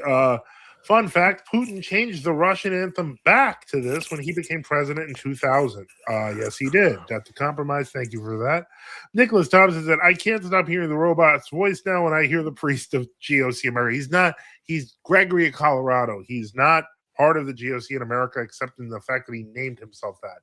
Nicholas Thompson said, this is literally Gregory. It does sound just like him. I'm telling you, it's the cadence, the lisp, and everything. It's perfect. It's perfect. Thank you to Anthony the Meth for really spicing up this painful video. Yeah, that's Father Herman. Okay, very good. Let's continue.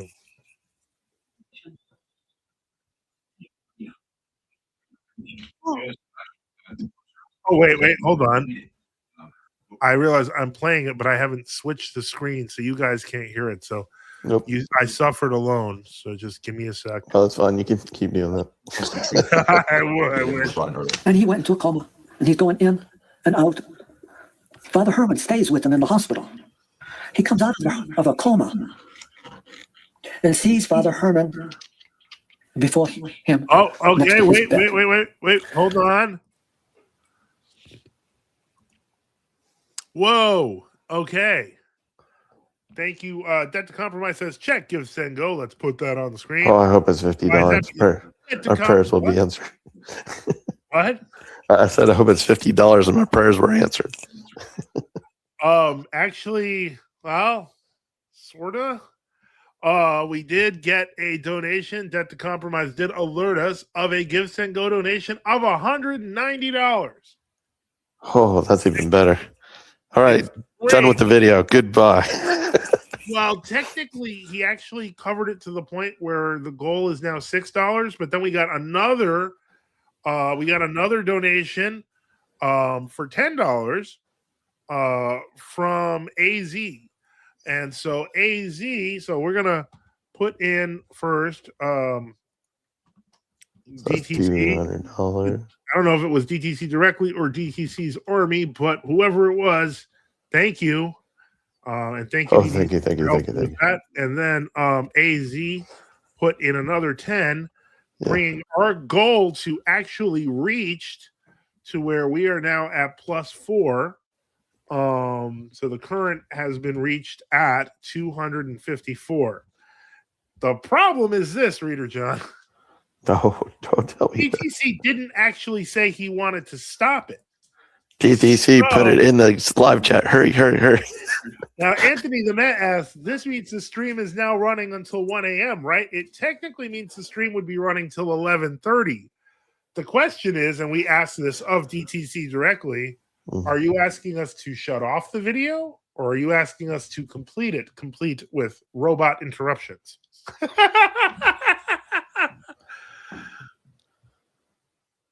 I don't know. It's all up to DTC. He's they're kind of the birthday boy here, so they can tell us what to do. Either birthday boy. Oh, God grant you many years. Well, I don't know if it's a birthday or anything. Oh, okay. He gave us the present. So at this point, the question is, I got you. Okay, here's what I'm going to do. I'm going to start the Greg. Let's see. More Greg. Bob says more Greg of Colorado. Yeah, but Bob, did you donate the $190? No, but you did donate, so thank you.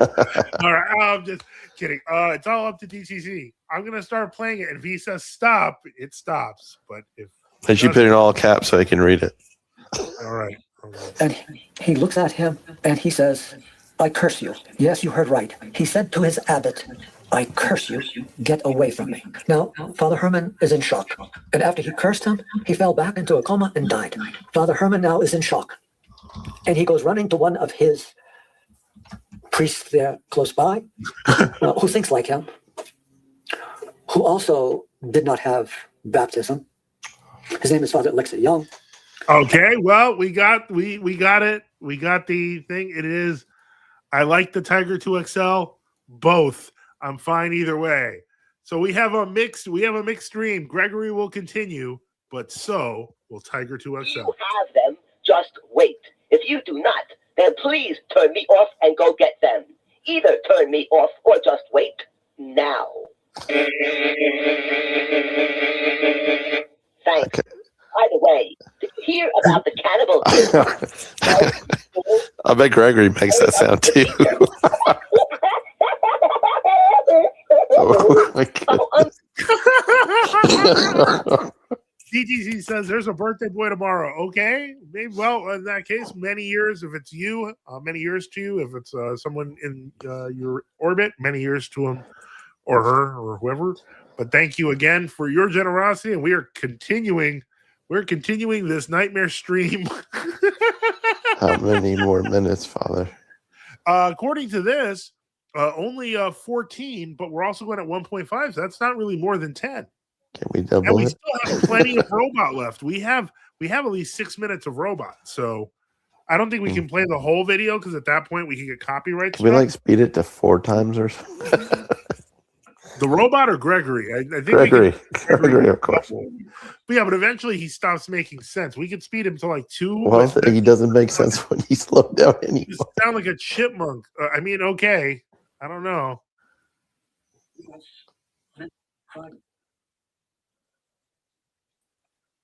Welcome, Austrian Orthodoxy. Hello. Please ask us questions. Oh, so wait. we can You not watch guys the aren't video. even hearing I'm it. sorry. I was not supposed to give you jokes. I left I'm you. hearing everything now. By Father Seraphim, where I'm finished with you, damn you. So it's not exactly what Hieromonk said, but it's still, I would say in the same magnitude, right? Because when you receive this type of language as last words, for, especially from Hieromonk, that's a pretty serious thing. Father Alexi Young added his own commentary immediately afterwards. Father Seraphim uncharacteristically angry words to speak of mind deeply troubled over Father Herman's general behavior and suggest that there was more going on than any of us suspected at the time. By the way, those of you who don't know Father Alexi Young, he's actually one of the spiritual sons of Father Seraphim. So at this time, Father Seraphim has gone through multiple surgeries. He was weak. He was in immense pain. Okay. Now, if this is true, Father Seraphim would not have died in peace or forgiveness. Okay.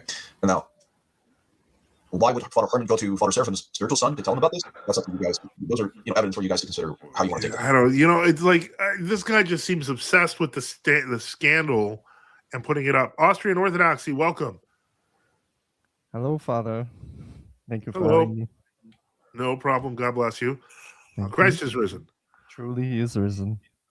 Oh, wait, what's this? We got another person. Welcome, Kyrillos Yonan. Hello. Hello. Oh, what's your question? Or do you guys, please welcome aboard. If you have questions, comments. Wait, are you that do you know who Redeem Zoomer is? I do know who Redeem Zoomer is. Didn't you talk with him on like Yes, he was on our channel and yeah. Yes. Nice. Yeah, you just have to I think or we might have been on his channel. I think let me double he check. came here. He came here. He came here, yeah. Okay. Yeah, because we talked to him after the show. Yeah, just search up Zoomer in on our thing and you can see that conversation.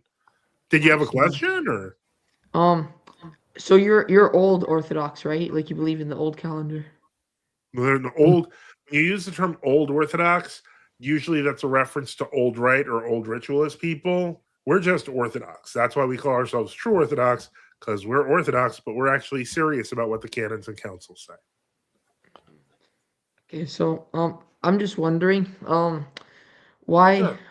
why do we have the why'd you guys celebrate it on the other calendar? By the way, I'm Orthodox too. I also celebrate it on Easter on like not April 3rd, but like way later. I'm just wondering April why 12th? we do that. April 12th on the Gregorian. Yes, exactly. Yeah. That's a Julian calendar.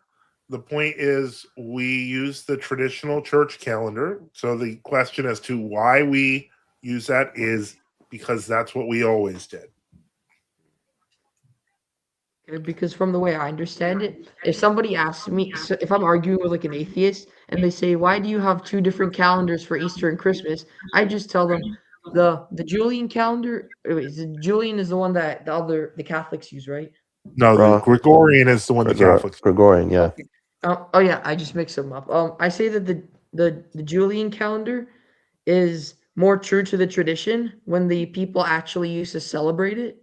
But I would say that the Gregorian calendar is more true to when it actually happened. Not really. What you're talking about is the scientific argument for the calendar, which is that the calendar is more accurate. However, a 365-day calendar in general always has inaccuracies, and the Gregorian calendar is not that much more accurate than the Julian. In the grand scheme of date calculations, making the calendar Gregorian is actually less accurate, which is why NASA calculations and space calculations are based on the Julian calendar. Did you know that? How old are you, Carlos? Because you sound very young.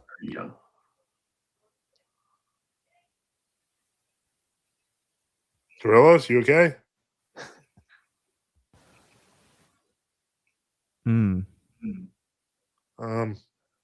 We lose connection. I think he might have. Carlos, you there? If he's young, maybe his mother is saying something to him. Yeah, he doesn't get in trouble Okay, for being on a train. That's me. That's me. No, I'm just saying he sounds very young. I just don't want him to get in trouble. Yeah.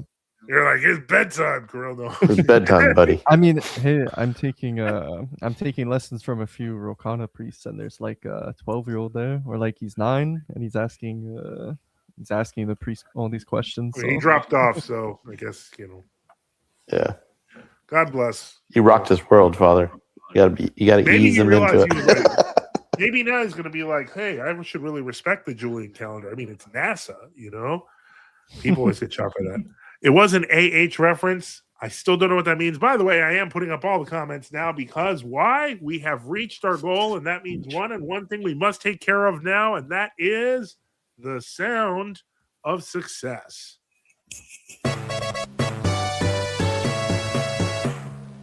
Oh, waiting.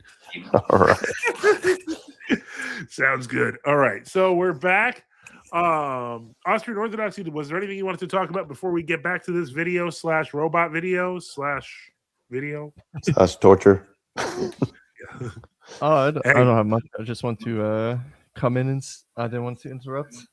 Just okay. Please do. We can watch. All right, sounds good. I remember somebody posted this video, asked for opinions, but all I saw was like he's like global Orthodox, and he wants to defend against slander on Higher Monk Seraphim. So, but he's in the process. He's actually slandering. Ayanakari says, Father Subdeacon Daniel Kakish said he likes you in a fairly recent video on Simple Orthodoxy's channel entitled The Church Instead Won, 5245 mark. Well, I happen to think that Subdeacon Daniel is a nice guy.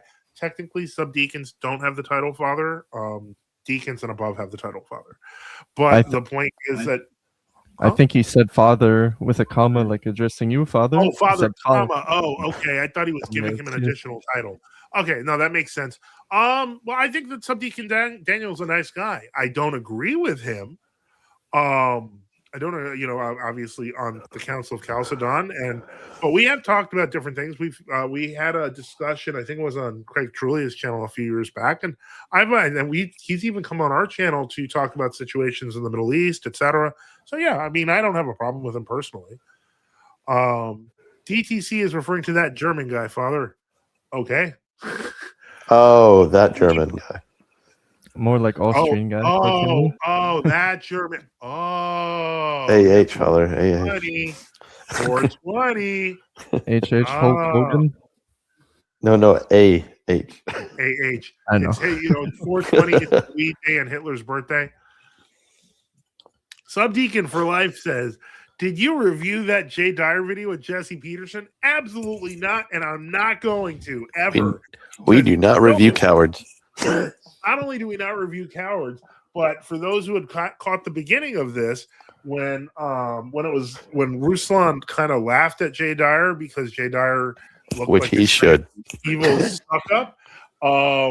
Then basically they started really trying to promote the Jesse Peterson video, like oh look, Jay's still relevant. Like I don't care.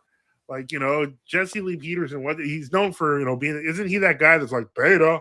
Like, when somebody's like, he doesn't like someone, I mean, okay. That's Jay Dyer right there. Beta. Beta. Protestant. Yeah, I think he is.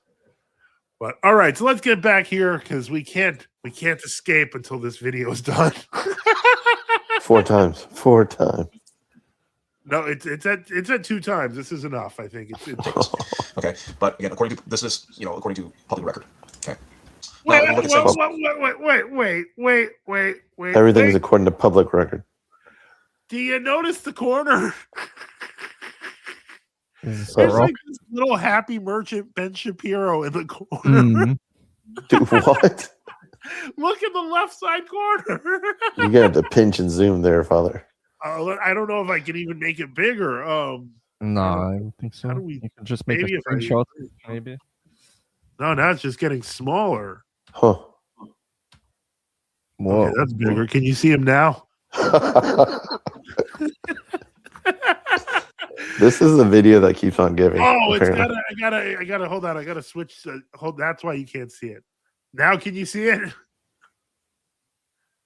He's like right there in the little left-hand side. Wow.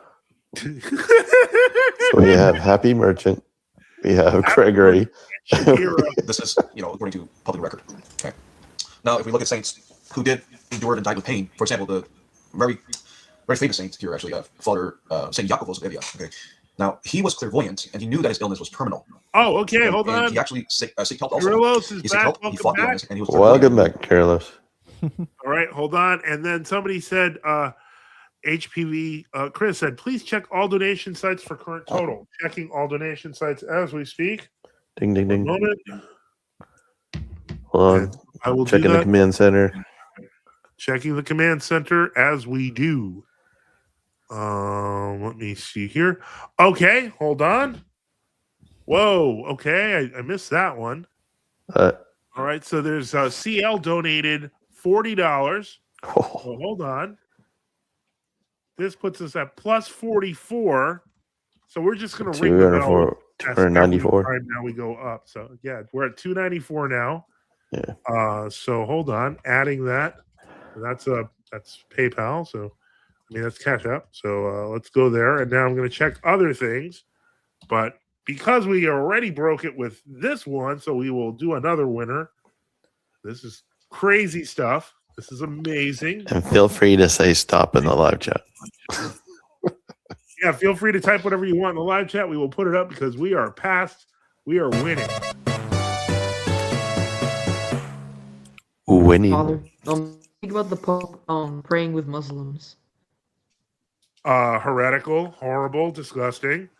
But we think that about anyone who's praying with Muslims. Well, we're not ecumenists. We're not ecumenists. We are anti-ecumenical. We do not put up with any of that, no matter who it is. Is a church that you go because to? the thing Are they is, cool with it? The issue is, the Bishop of Rome became so corrupt that it's also hurting Eastern Orthodox, because you guys have 4 patriarchs. And in order to do an ecumenical council, you guys have to have the Bishop of Rome. But now the Bishop of Rome is considered to be like. Hold on, Carlos. We're true Orthodox. We're not part of the world Orthodox. Right. There's a few things that are wrong there, Kyrillos, and we appreciate it. You sound young and very zealous, which is good. The first thing is there's kind of a technical misunderstanding of, okay, Father Boniface dropped off. God willing, he comes back real quick. There's a technical misunderstanding on how ecumenicity works in Orthodoxy generally. So you have to understand that reception of councils and teachings, etc., is done through a plurality of the church. It's not necessarily, it requires 4 patriarchs automatically or anything like that. We don't require Rome. Certainly, the Second Ecumenical Council didn't require Rome. So the point is that it's not quite as simple as you're putting there. Welcome, Father Boniface. Welcome back. Yeah, thanks. I'm back. So on the one hand, so you're wrong on that one. The second thing is, we're true Orthodox. So right now, the patriarchates in general that you're used to thinking of, we consider them for the most part fallen. But there are Orthodox in each of those regions who are trying to reorganize. But right now, the main reorganized areas are like Greece, Russia, we have Holy Romania, Synods. Bulgaria. So yeah. What may I ask? What jurisdiction you're part of? What's your church, Kyrillos?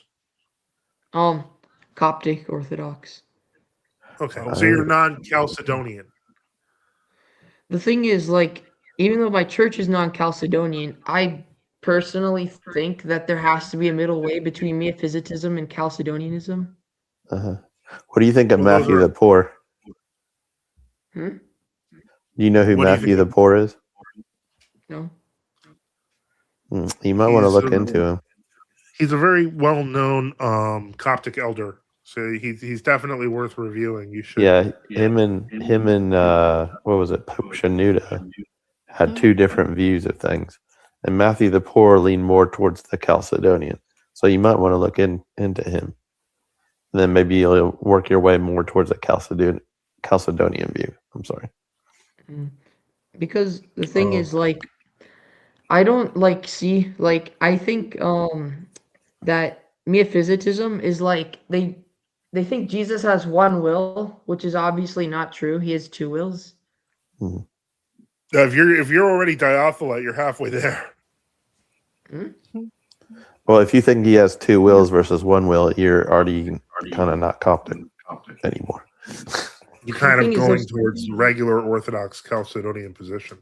Because mia feces, which is what your church proclaims right now, is literally like one feces, one nature, right? He is one nature made out of two natures. Right. So, but that by itself indicates that he would be one nature, including one will. So the whole point is if he's diatholite, it demonstrates that he's diophysite. I mean, but his two wills are perfectly together. Like, they're not conflicting. Well, no, they don't conflict at all, of course. Yes. Right. I'm double checking everything. Yeah, there's no mixing or confusion. I think we both agree on that. Yeah. Let me see here. I think I've checked everything. That to compromise with the eyes, so we're good here. Ayana Kara said the Bishop Gregory robot really needs to be incorporated into the weekly show somehow. Perhaps the intro, and if someone can digitally vest him, that'd be great. We need to reprogram a Tiger 2 Pro XL. Yeah, well, first off, I'd have to get one because I feel like that would be like, if we're using that guy's video, would be in serious trouble. Yeah. He could be like a new show mascot or sidekick. Maybe if he's not too expensive. We'll see. He said he looks expensive. Here's Gregory. Robot Gregory of Colorado. Tom Katsufana says, what's the story with Gregory? I don't know him after a video or two that I watched. Seems a bit off. Oh, he's a bit off. Just to give you an idea, every true Orthodox in the world, nobody recognizes him, like, at all. Commingling of natures, exactly. They do not commingle. They're united, but they not at all. Okay, so let's get back to. Here we go. We have. Well, did Kyrillos have any more questions since he's probably past his bedtime? I have a question. Father Joseph, could you take one of those robots and program it to your style, and then you could make it as an offering, as a gift prize to anyone? No, never doing that. I'm come on. I'm not making an AI version of me either. Okay. All right, let's get back to this robot video. I mean, Father's already working it. I think Father's already doing a model. In Rose's case, the illness was not terminal, and it also wasn't chronic, like the other saints who endured pain. Now, me personally, I believe if this is the case, that he's willingly allowing pain to torture him in a context that he should have survived and caused his own death by doing so, that would be a scandal. Okay? That would be something that's going to be used against them when Roker really reviews all this stuff. But exactly what happened, we don't know. But this is just what the evidence tells us. Okay. Now we are going to, before we end this video, again, we're in the Church of God, we're in the house of God. We are told, or we are taught, to be honest. I know a lot of people like Father Stephen Rose. Myself, I enjoy his writings. Okay, I've not read most of that. I read Religion of the Future and one of his sermons. Okay, that's as much as I read from Father Stephen Rose. And as somebody who was involved in the intellectual sphere, I think he's very, very well written. He's very well educated. He writes like a fervent scholar. But here's the thing: we're going to talk about how the Orthodox Church canonized saints. Okay, just so you guys have a reference. Now, yes, it begins with local veneration. Some unofficial icons, reported miracles of the grave. That's one thing. Again, we're not Roman Catholics. Now, the Roman Catholic Church would be one miracle. This, it's all about the among miracles. That's why we see Sam Shanoon go the way he goes. But we do local veneration once it gets to a certain point, which is now. And actually, believe it or not, it's been at this point. It's just Roker finally decided to review his life. So the local synod's going to review his life. Okay, and this is actually he probably doesn't even realize why Roker and Peace decided to review his life, and it is because the envelope has been pushed by true Orthodox who have already glorified him. This happens so often; it's not funny. That's the push with Saint Philaret on their part, is because we glorified Saint Philaret. It's But it's never going going to happen, though. Yeah, but that's the point, that they're trying so fast to co-opt what we're doing, but they're not fast enough. And so this is, it's just Well, really the sad. problem is, though, for Rokor MP anyway, is Moscow is never going to let them glorify Philaret. Nope. I can't really see them glorifying him if they take any longer than the next 20 years or so, because a lot of these new priests are going to be like the new generation, so they're not going to have these feelings for old Rokor like these older bishops are, like No, it's gonna be Gabriel. like that. Yeah. Like you can already see that with Father Moses McPherson. He's very vapid Freeze. and Father Beast. and vicious guy against true Orthodox, but then you go to Bishop Luke or Bishop Gabriel, and they're very relaxed and laid back, and they're okay with discussing it. Let's see here. Tom Katsafana says, big money for Sweden robot. How big? That's the question. How big? How big are we going to go to make a Sweden robot? We're working on the AI Anthony model Lemay- right now. Anthony Lemay says, is Kyrillos having second thoughts about his church? If you are, remember, you're always welcome to investigate true orthodoxy. So we're glad to have you here, Kyrillos.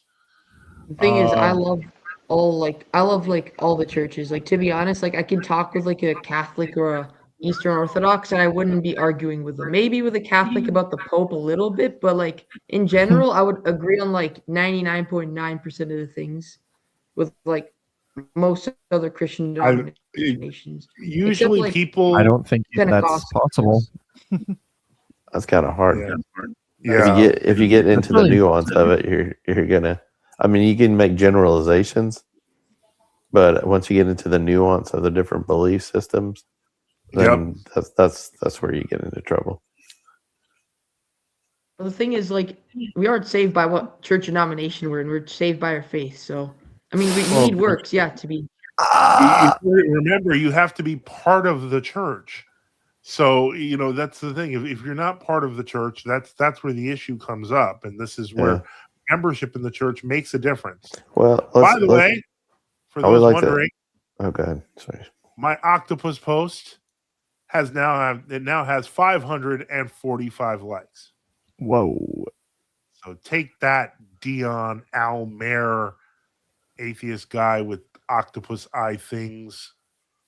All right, we're back. So, Kyrillos, I would like to ask you, what distinguishes one church from the other? When they split off from the rest of the church. Which one's the church, though? Yeah, but which one is the original church? The thing is, like, for example, there's no Protestants before 1500, correct? Yeah, no, not Protestants. I'm talking about like the Syrian Church of the East split off from the mainstream church because they believed Jesus was two persons, and then the Oriental Orthodox Church split from the rest of the church because they believed Jesus had one nature, and then the Great Schism happened between. I thought the Syrian Church of the East believed that Christ was a created person. No, they believe that he was two hypostases. They don't believe the hypostatic union. They believe in the. They're the Nestorians. Yeah, so they're Nestorians. They believe, they believe in Christotokos and so on and so forth. Yeah, they believe like Mary's not the mother of God; she's only the mother of Jesus. Mother of Christ, Which doesn't make sense because you have to believe Jesus is God, and if she's only the mother of Jesus and not the mother of God, you're saying Jesus isn't God. Yeah, that's why people fled Nestorius when he started preaching that heresy. Well, don't you see there as a problem with that then? Yeah, that's like that. That's really bad. That's like the worst. So heresy. would you say there's truth and then there's error? Yes. Like Arianism is like 100% wrong. So is Nestorianism. Nestorianism is very wrong, yes, but not at the level as Arianism. What would you say about monophysitism? Monophysitism is monophysites believe that Jesus is like divine, but he's just wearing like a human costume. So So So you he's think it's only- right that they condemned Eutyches then? They condemn what? Eutyches. Yeah, Eutyches or Eutyches. But What's in that? your Coptic church, don't they glorify Severus of Antioch and Dioscorus as well? This Pope Discourse, you mean? Don't you have a saint called Dioscorus? Yeah, Yes. Dioscorus of Antioch. Yes. Yes, we do. Well, don't you consider that problematic with your view? Yeah, because he doesn't believe Jesus has two wills. He believes Jesus has one. Huh. Yeah. How do you square that? How do I what? How do you square that with the church that you're in? Because don't thing is, they? The thing is, Jesus does technically have two wills, but they're not conflicting. So that's basically one will. Well, no, but if he has two wills, you're a diothelite. You're already confessing Chalcedon. Yeah. Because if not, you'd be a monothelite. And we're good with that. We're happy about that. We like the fact that you're doing that. So that's good. You just Because And I then- can't see Jesus only having one, like literally only one will. I can see Jesus having his both wills being like perfectly united together, but I don't see that's him still having. Just, That's still diothelite. So that's straight up Chalcedonian. What you're saying? because whether you Jesus is a realize it or human, not. and he didn't want to get tortured, of course, like any other human. So I guess my question is what's your problem with Chalcedonian Orthodoxy then?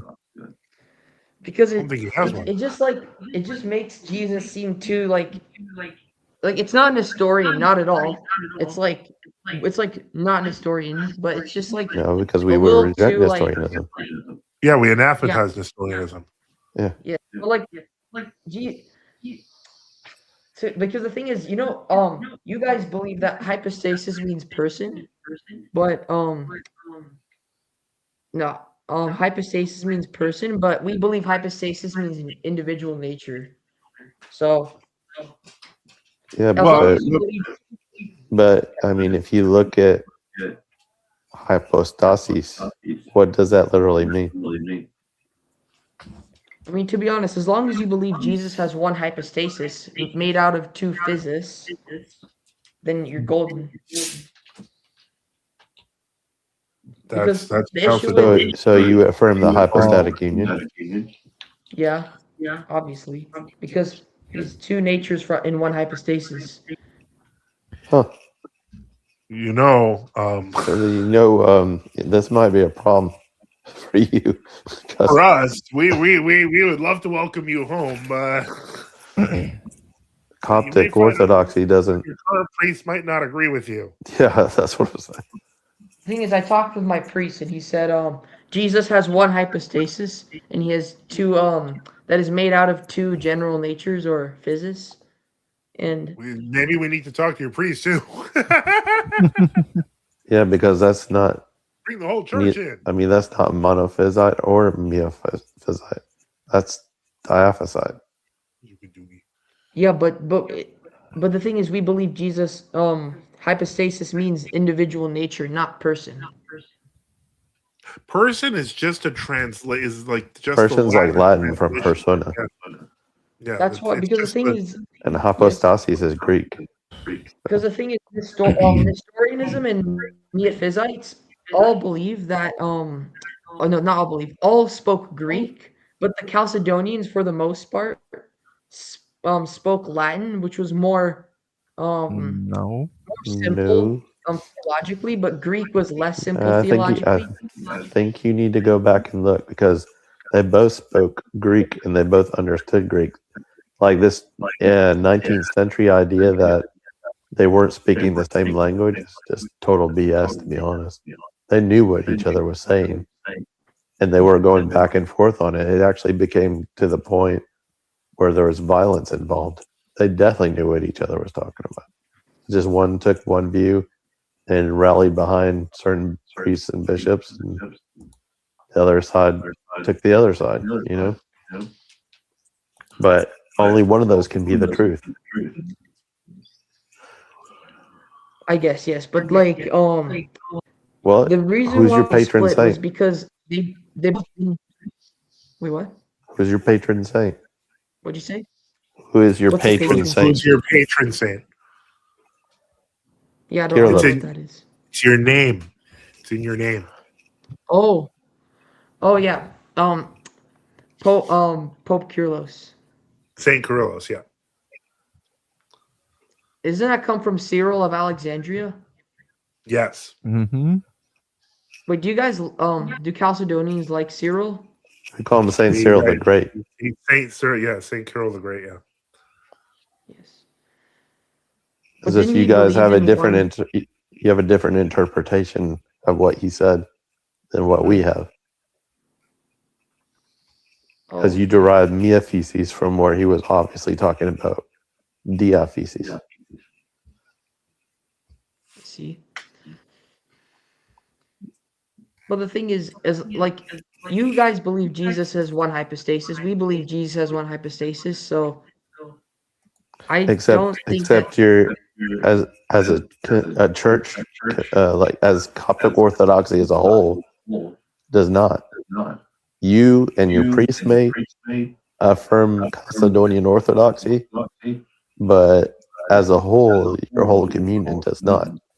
Like actually, if you read the writings of Pope Shenouda III, he's completely opposed to Chalcedonian Orthodoxy.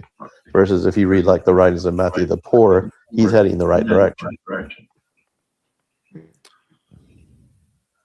So that even within Coptic Orthodoxy, there's a division right now, to be honest.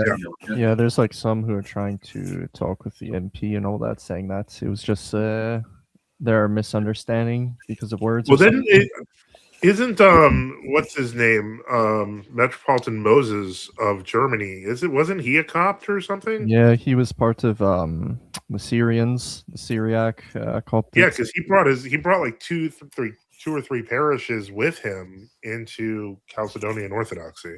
Yep. You talking about the There Georgians? are people who are becoming true Orthodox who are, who come from the Coptic Church, the Assyrian Church. So don't give up. He also speaks English, so you could shoot him an email. He knows. Oh yeah, you could reach out to him if you know who he is. Yeah, that's not a bad idea because he does videos on the situation as well. Let me see here. Yep. Yeah, I think he'd be the best bet if you want to have a deep dialogue about it. He's probably the best source. Yeah, and he can tell you some internal stuff that you may not be aware of. Yep. Because he understands he understands it from the inside, and then he became true Orthodox. So definitely want to reach out to him. Okay. Well, Also- I'm gonna go. Oh, go ahead. I actually have proof that Jesus is coming back soon. You want me to show you? Jesus, what? I That have would be proof that like soon Jesus. that would contradict the scriptures, though. Okay, so read Acts 2:20 if you have the Bible. Okay. Trust me. That's what How Nestorius old said. are you?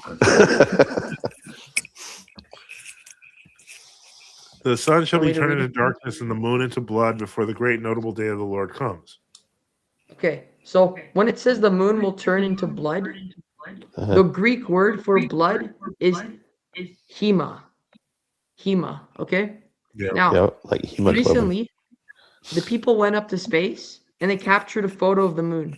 And they realized that the moon was covered in hematite because the Earth's oxygen was pushing, the Earth's atmosphere was pushing oxygen onto the moon, making it rust really quickly. So if you can look it up, there's pictures of the moon where it's like covered in orange recently. It's been like a week ago because there's hematite all over it. And the Greek word for red or blood red is hema.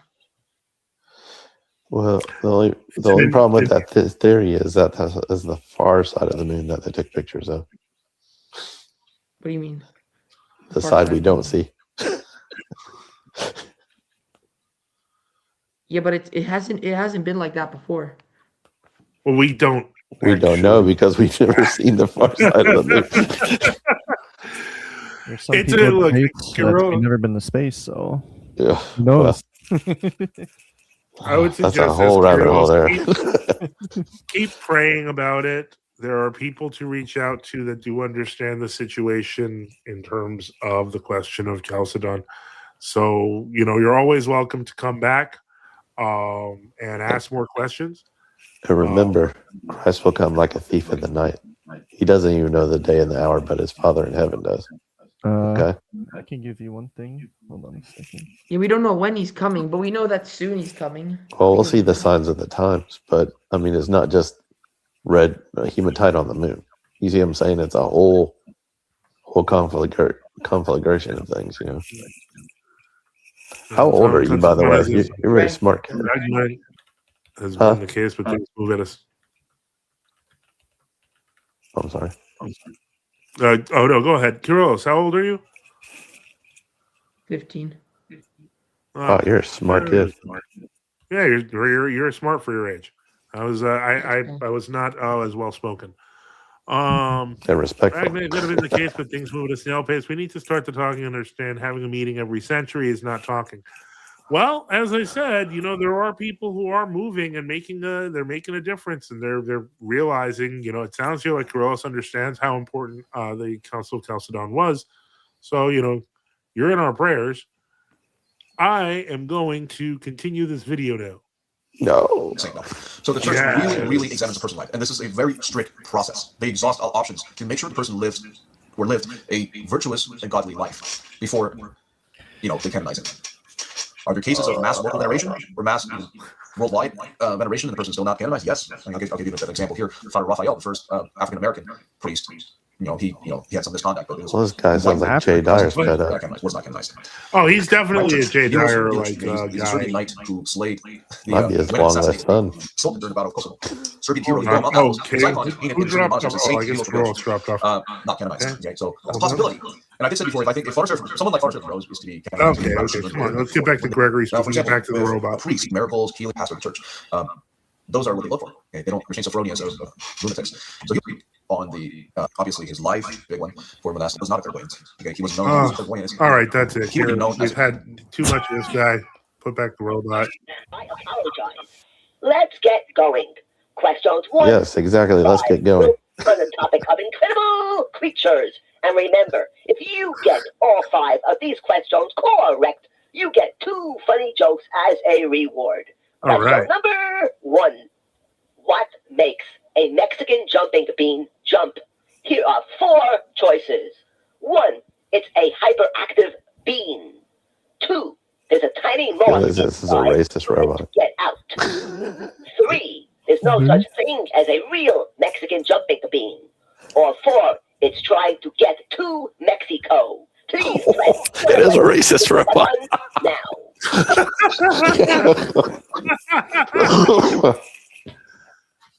All right.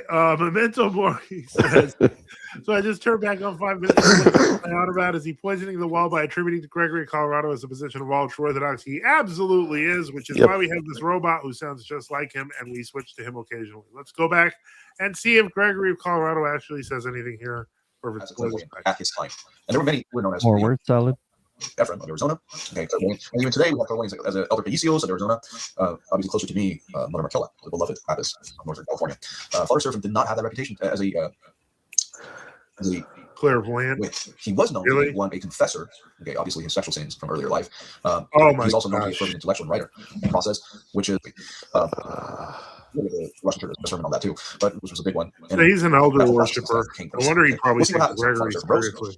But he used against Father Seraphin Rose during this process. That's also going to be mostly Father Herman's conducts, but absolutely, and then you'll notice, and he's going to talk about this in after Father Herman was received by he was deposed by Rocor, that he started to publish the work of Father Famous. But at his lifetime, he was known to be. With that said, I hope this information is out. Okay, people are not controversial because.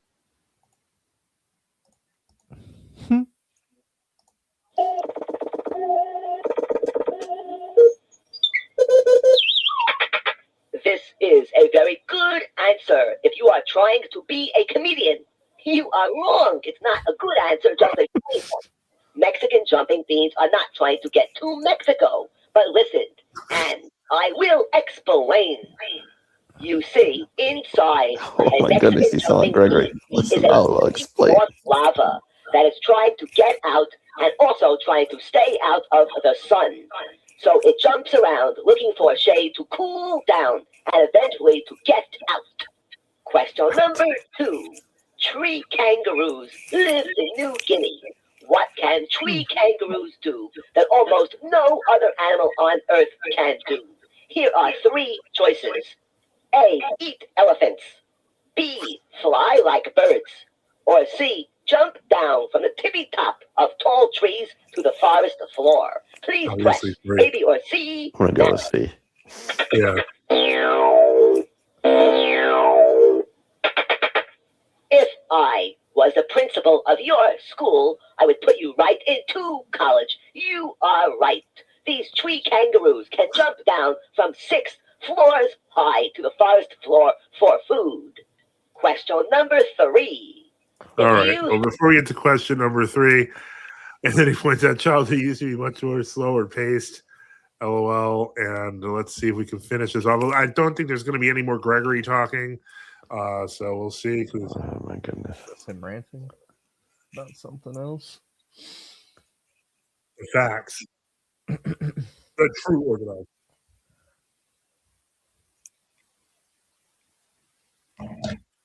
You have no idea what you're talking about. He was a WCC head, you liar. Oh, we can't hear the video. Whether it's true or whatever. Okay. Father, Goodbye. We can't hear the video. Not that I'm complaining. Oh, shoot. Okay. yeah, I'm you sorry, weren't screaming it. Yeah, I'll rewind that because he just lied. No, don't rewind it, Father. We Don't didn't miss rewind it. All right, we'll play a little more robot. Think everything I'm about to say is so, then press yes. If it's not so, press no. All people have 2 legs, most animals have 4 legs, and all insects have 6 legs. If you think this is so, press yes. If not, press no. Press yes or no now. That was very interesting. Oh, too bad. You are wrong, but this was a tough question. Believe it or not, all people do have 2 legs, most animals do have 4 legs, and all Most insects animals have do 6 not have legs. 4 legs. Things that do not have 6 legs, like centipedes, are technically not insects. Was very Hold on amputee. for a Come on. moment while I check my memory banks. Do nothing. Okay. That's enough. Yeah, notice over these younger guys get into elderlyism culture, low info about history, whether true orthodoxy or the wrong world orthodoxy. Very true. Which makes sense why they fall to the guruism of the world orthodox elders. Also very true. Let me feel like- see here. I'm going to take, Tiger XL is going to go off the screen. We will research him further to see if we can integrate him into our lives. This guy apparently has 10 keyboards, and apparently at least 2 of those look like they're Commodore products. So he's got his 80 stuff. Oh, there's a Sega Genesis right next to him, too. That's crazy. All right, so let's kill that. And, all right, I am going to step out for just a second. And if you want to continue talking, thank you so much for everyone who's helping so far. We are at 34, well past our goal of 250. Thank you so much. One more time, cafe time. If you're trying to get onto the cafe, just try it. We are now completely open. I will be right back. And bot free. Oh my goodness. I wish I could hack his computer and get rid of the video. I watched it yesterday. I just skimmed through it and it's just him like rambling, and it's like half of it's not related to the video. It just seems like he's trying to say things to sound like intellectual or smart or something. Well, that's the thing. Is like the further world orthodoxy goes, it feels like the dumber they're getting because like more information is being withheld from them. Yeah, I think some of them try a little too hard to intellectualize things when it's not necessary. And it just sounds like pseudo-intellectual, really unnecessary. So hipster doxy is what you're saying?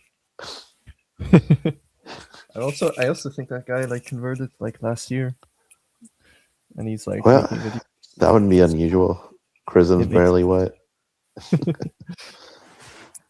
Notice I didn't say baptismal water. I said chrism. Just saying. True. There's like a case in the OCA where they only use chrismation for Mormon in like Maryland. I saw last year. Waha? Yeah. They only use chrism for a Mormon. Say that slower. Say that slower. I want everybody to hear what you just said. And I think it was in Maryland. It was last year on the OCA. They only chrismated a Mormon, so they only chrismated a Unitarian. Wow. Yeah, that's I crazy. have to let that sink in a little bit. Wow, that's bad over there. Wow. Yeah. Not even Trinitarian. Nope. Wow. Whoever did it, his priest, I think, it's like, it's okay. They don't even have do baptism. Yeah, but they don't even proper form of baptism. Nope, not at all. Oh my goodness. I'm hoping Father's hearing this wherever he is. This was a bit ago, so I don't have the info on me, but I know some guy. He lives in he went by Maryland, and he knows like the situation a bit more. Wow, but it's crazy. Yeah, there's a lot of things that are just popping up left and right. I'm just like, wow, why are people staying in world orthodoxy? It's getting crazy. It's getting very obvious that they're off the rails. Yeah, the more I think about it, it's just the more ludicrous it gets. Now there's like, what is it? The EP wants to switch full on Papal Gregorian, and I'm sure there's still going to be certain people defending it and coping or something. Are you talking about the the common date of Easter? Or? Yeah, they want to. The EP wants to go on the full on Papal Gregorian. Really? Because I thought it was they were gonna. I thought they had like 3 options, but they were leaning more towards like the third option, which was let's do old calendar Pascha, but use an astronomical way of figuring out old calendar Pascha, which is not really old calendar. Interesting. So maybe that could be it. I don't know. From what I that saw, would be so for the Orthodox and the Roman Catholics, it would both be breaking both the traditions. So it's like, let's just break everything. Come on. Yeah, it doesn't matter. Nothing matters. And they're talking about getting rid of the what's it called? I can't remember the Zohar Proviso.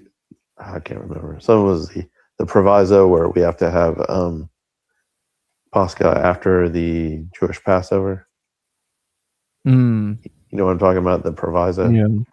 They're talking about dispensing with that because they're saying, well, that wasn't really part of Nicaea. I'm like, huh?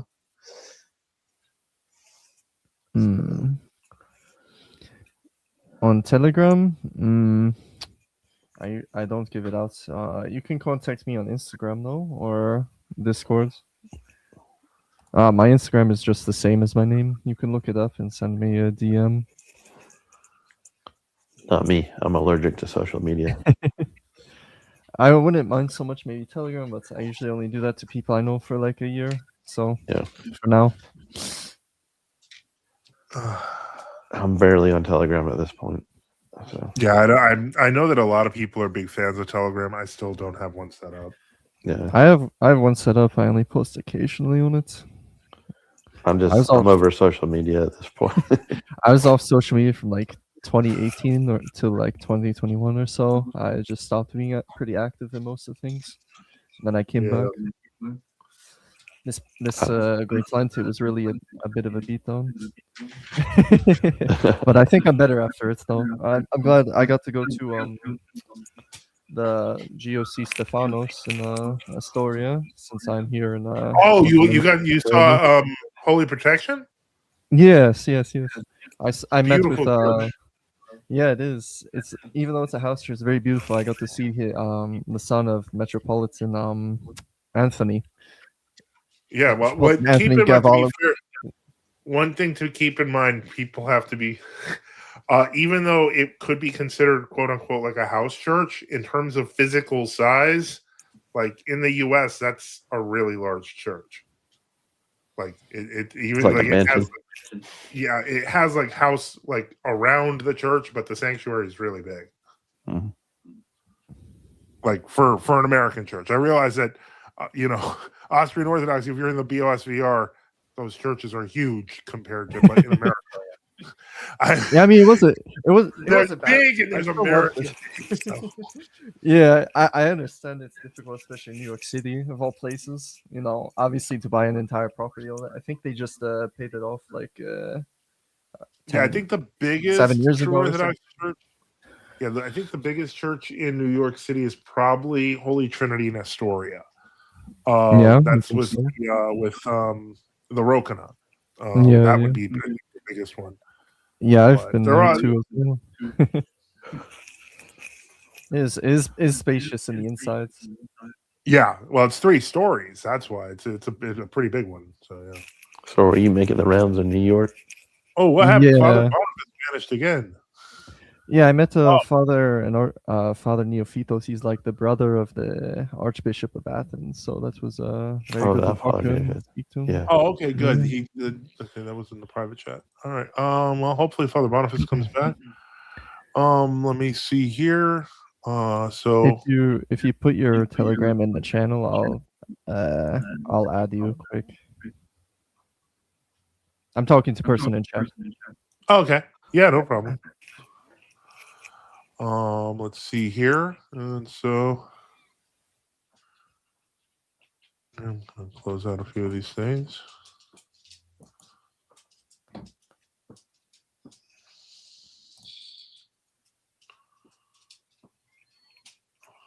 Did you hear anything that we were talking about?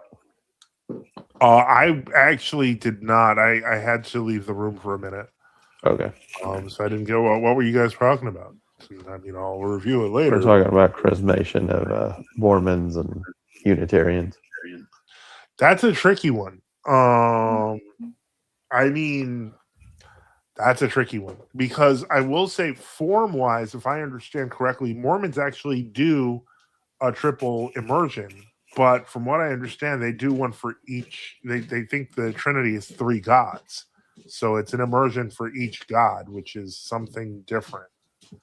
I don't feel very comfortable with the idea. Everyone I know has been like, show no mercy to the Mormons, but I feel like that is primarily kind of based more on the Mormons' behavior than as opposed to the actual form that they use. They're just using Freemason rituals. They do still wrong, lol. Yeah. So I mean, yeah, I would say probably, I tend towards doing it over just because there's almost no heterodox who get baptism right at this point. That's just a sad state of the 21st century. But a Unitarian, Father. Not even Trinitarian. Well, Unitarian, how would they baptize in the name of the Trinity if they're Unitarian? That's my point. They're chrismating them into the OCA. You can't they're chrismating Unitarians? And hold on, traditional Western Orthodox Bishop Enoch says the Mormons don't baptize by triple immersion. Now you've surprised me. I did not know that. No, I was about to say they don't do that. Yeah.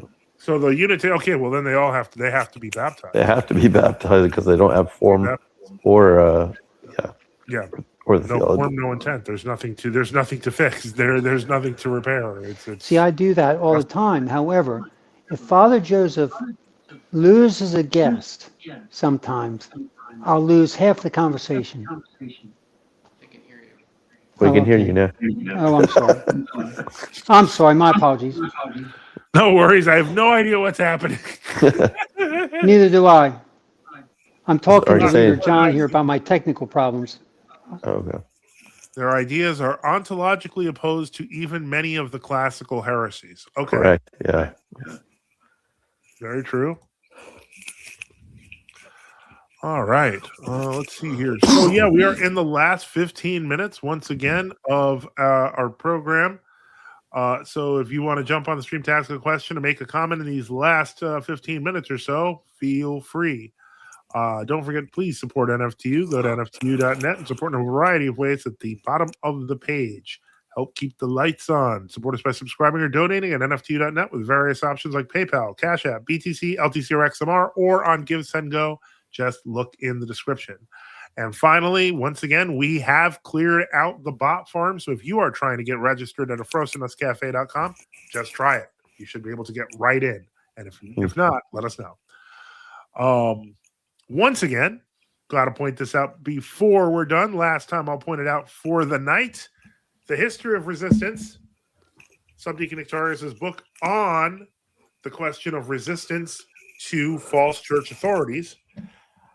I have the newest edition, but I also have what is now going to be the collector's edition because it is no longer printed. You have a choice. If you want to try to get a copy of the book, there are a number of people already doing it. It's our first giveaway. Send an email to editor@nftu.net and in the title put book, and you will be entered in numerically. And next Sunday, we will pick a winner, and I will let those who didn't win know also. All right. So just so you know. Okay, and so let's see here. Traditional Western Northern Bishop Enoch says, for example, even the Arians at least believed the Father was uncreated and made the world out of nothing. Very true. Mormonism always accepts a paganistic and ontology of being. Oh, yeah. 100%. Let's take a look here. Well, not to mention, I think Jesus and the devil are brothers. Oh, yeah, that in itself is kind of problematic. Yeah, to say the least. That was, yeah. What are you going to do? What are you going to do? Well, I know what you can do. Baptize. Get that robot with Father's favorite phrases and just, you got to plug in and say, you have to have some keywords. One keyword would be Jay Dyer. And then you hit the button and you get an automatic response. It's on eBay. And I solicit the listening audience to bring up some key phrases to program that robot. And then Father Joseph could offer that as a free gift for anyone who offers up $100 or more. I'm pretty sure that robot's pretty expensive. Let me see. Let's find out how much the robot is. It's not. Find out. Hold on. What was it called again? It was like Tiger 2 XL. Tiger 2 XL. Okay, hold on. Tiger 2 XL robot. All right, here we go. I feel like it's going to be way more expensive than it's really worth because it's basically a tape. Hopefully not more than $20. Oh, it's going to be more than $20. I can feel it. Well, it depends if somebody's like promoting it as a Tiger collector. 2 XL robot. Electronics model 7254 with 2 tapes, World of Animals, US $39.99. $40. Yeah. Okay. I'm not paying $40 to. Yeah, you can use. But you've got to get a donation of $200. Oh, wow. So if we had a cassette recorder, we could record our tape. I don't know. I prefer it sounding like Gregory, Colorado. I think that's funnier. Oh, well, I'm just bringing marketing ideas. That's all. Anyone else can bring their own. That the compromise says if someone was tech savvy, one would have to hijack the robot's voice box. Incorrect. That you're misreading that technology. No. You can just use AI to copy it. Yeah, you can use AI to make a new voice, but the voice itself is actually on the cassette tape. Yeah. And then Shbina with the member chat blank. Okay, but all right. So let's take a look here. So we've got we're in our final few minutes. Does anyone want to come on? You can ask your questions, issue your challenges, tell us why we're wrong or stupid. The sky's the limit. But I kind of want to make an AI voice now. Yeah, you have exactly 9 minutes to do it. Whoa, but okay. Wow, thank you, Vladika. Holy wow. Where did that come from? Okay. Bishop Enoch for $25. Just logged on to see how things are going, and we'll be leaving in a few minutes. What have you talked about tonight? Well, we talked about a few things tonight.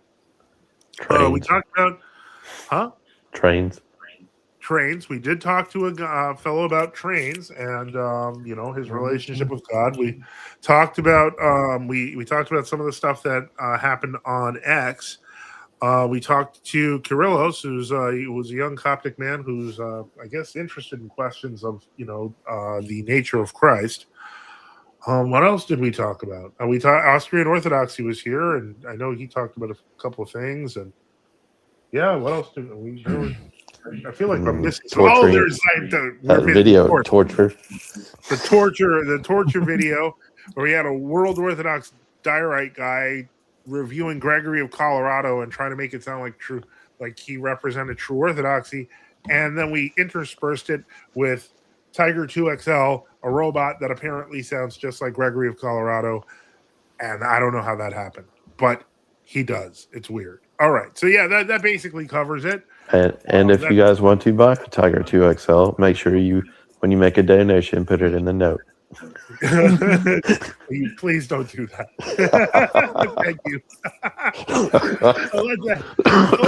We have to add that, traditional Western Orthodoxy, Bishmina, $25. Thank you for helping keep the lights on. And that puts our current total. Wow, our current total is now 359. And considering that we were, our goal was what do you call it? 250. We are now 109 over. So let's put that on the screen. Glory to God. Success, glory to God. And let's play that sound one last time.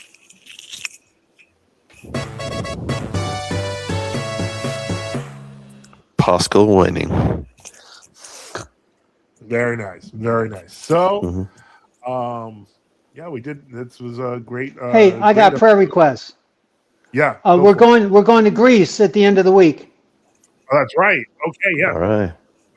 Say a prayer for Father Boniface and for our bishops. Yeah, we have. This is for our synod. I know that it's not for obviously for everyone's synod, because I know that with the GOC communion they have different dates for things.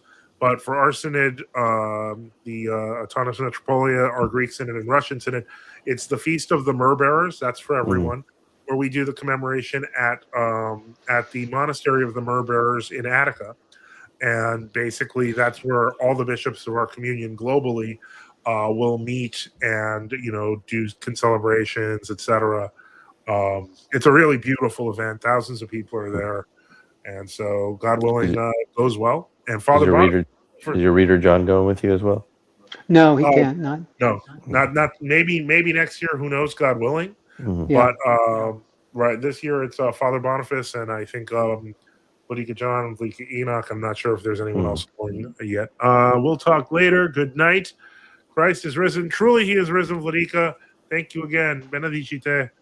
And Little Wing says, winning. Let's see. Is it true Father Sarah from Rose knew about Father Herman's sexual issues and sexual assault? That is what was being debated. Some people say that happened. Some people say that he didn't know about it. Some people say he was reported some information and got angry. Lord only knows. Yeah, that's something God will help us sort out over the years to come, I assume. Wow, prayers for your travels, Father Boniface. And yep, well, you got our prayers too, Father. Thank you. Are you bringing an extra suitcase, Father, for Uzo? They have Uzo all over the place there. It's exactly. Funny. And wine. Wine's cheaper than water. Yeah, we don't. We like at the. I know that at the monastery when I went in Greece, basically the only things that people drank like at the dinners and stuff, they had like a white table wine and a red table wine, and people just chose. And then they had water that you could also drink. But if you were thinking of Uzo, that's something you had to go into the city for. Or buy it in the airport, which I'll be honest, I'm not that big of an Uzo fan. So I never heard of Uzo. What is it? It is. Do you like licorice? Oh yeah, do you like licorice? It's all right, but what is that? One of those fortified, vitamin-filled super wines or whatever? No, the taste of black licorice. Do you like that taste? It's made with aniseed, which is what the root ingredient is. Aniseed, yeah. I'm not that hot on it. Yeah, it's basically black licorice vodka. Right. Yeah, I'm not that hot on it. I'll take a lot of other things instead. Amaretto, maybe. But anyway, so it'll be interesting. This will be a first for me to be in that kind of a situation. I hope you like lamb. It's all right. It's all right. There's a lot of lamb there. Uh-huh. Uh-huh. It doesn't make me hungry just thinking of Greece. I need to go back myself. Well, I've been to Africa and I've been to Japan. Those are the two countries I've been to. And then another country. I went to Southern California. That Didn't was Father another Bruno country. up under the Ecumenist Serbian Patriarchate. Yes, he did. In the last was 3 years of his life, he ended up giving everything to the Serbian Patriarchate, which is pretty shameful. Little Wing with a member chat says it's Greek liquor. Yep, that's exactly what it is. And so, just prayers for your travels. Thank you. Thank you. I need them. Let's see here. Are you flying through Athens I think he's flying to Athens. directly? Yeah, I'm going out of the panhandle of Florida up to Newark, New Jersey, and then over to Athens. Oh, wow. So it's So, only like it's an hour and a half away from. so if you're in Athens and if you have time, there's a little ferry from Piraeus that goes to this little island called Aegina. Oh wow. Yeah, I don't think I'll be. Yeah, I'm gonna tell you, reader, having experienced it myself, that it's really, really regimented. Like they get there on Friday. There's Oh, I gotcha. 12 hours of reception, and then they're constantly moving. There's like jitney. Oh, yeah. No fun for you. No, there's no free time. Yeah. But if you wanted free time, you have to stay a little bit longer. They'll usually host you for an extra couple of days to see whatever. But for the festivities, it's just da da da da da. It's very fast. Yeah. But pistachios. Yeah. I love pistachios.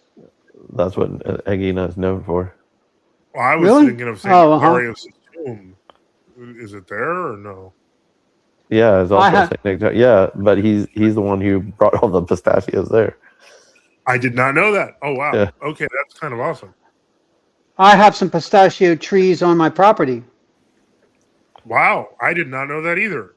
That's pretty Saint awesome. Nectarios connection, and Saint Hieronymus is there too. Nice. Oh wow. Okay, so this has been very educational, and also pray for Bishop Enoch. He just had mouth surgery, so and so just say a prayer for him because we want to make sure his pain subsides and he continues to serve and lead. Oh yeah. Amen. All right, and with that, it is now on the clock 11:29, which means I'm going to read the goodbye statement and say thank you to everyone, to our guests, whether it be of course Father Boniface, Reader John, who are always here and always helping. Thank you so much. Austrian Orthodoxy for his visit, Kyrillos for his visit, Dave the train guide. We really appreciate having him. Thank you to everyone, to our listeners, to those who had questions and had comments, to those who support our mission. Support the channel. We at NFTU need your help. Support us by subscribing or donating at nftu.net or on Give, Send, Go. Remember all of you in our prayers, and thank you for all the support for NFTU. And as always, don't forget to like and subscribe. Debt to Compromise says Father Boniface could start a pistachio farm. I believe Father Boniface may already have the beginnings of that if he has pistachio trees. Yeah. Adrian Wyatt says visit St. Nectarius of Aegina, good for cancer from which he passed. Many of the ward were cured from his relics. Biggest church in Greece. Yeah. The tomb. If he has time, I don't know. He's that also good for prostate problems too. I tell you what, maybe next time I'll be able to.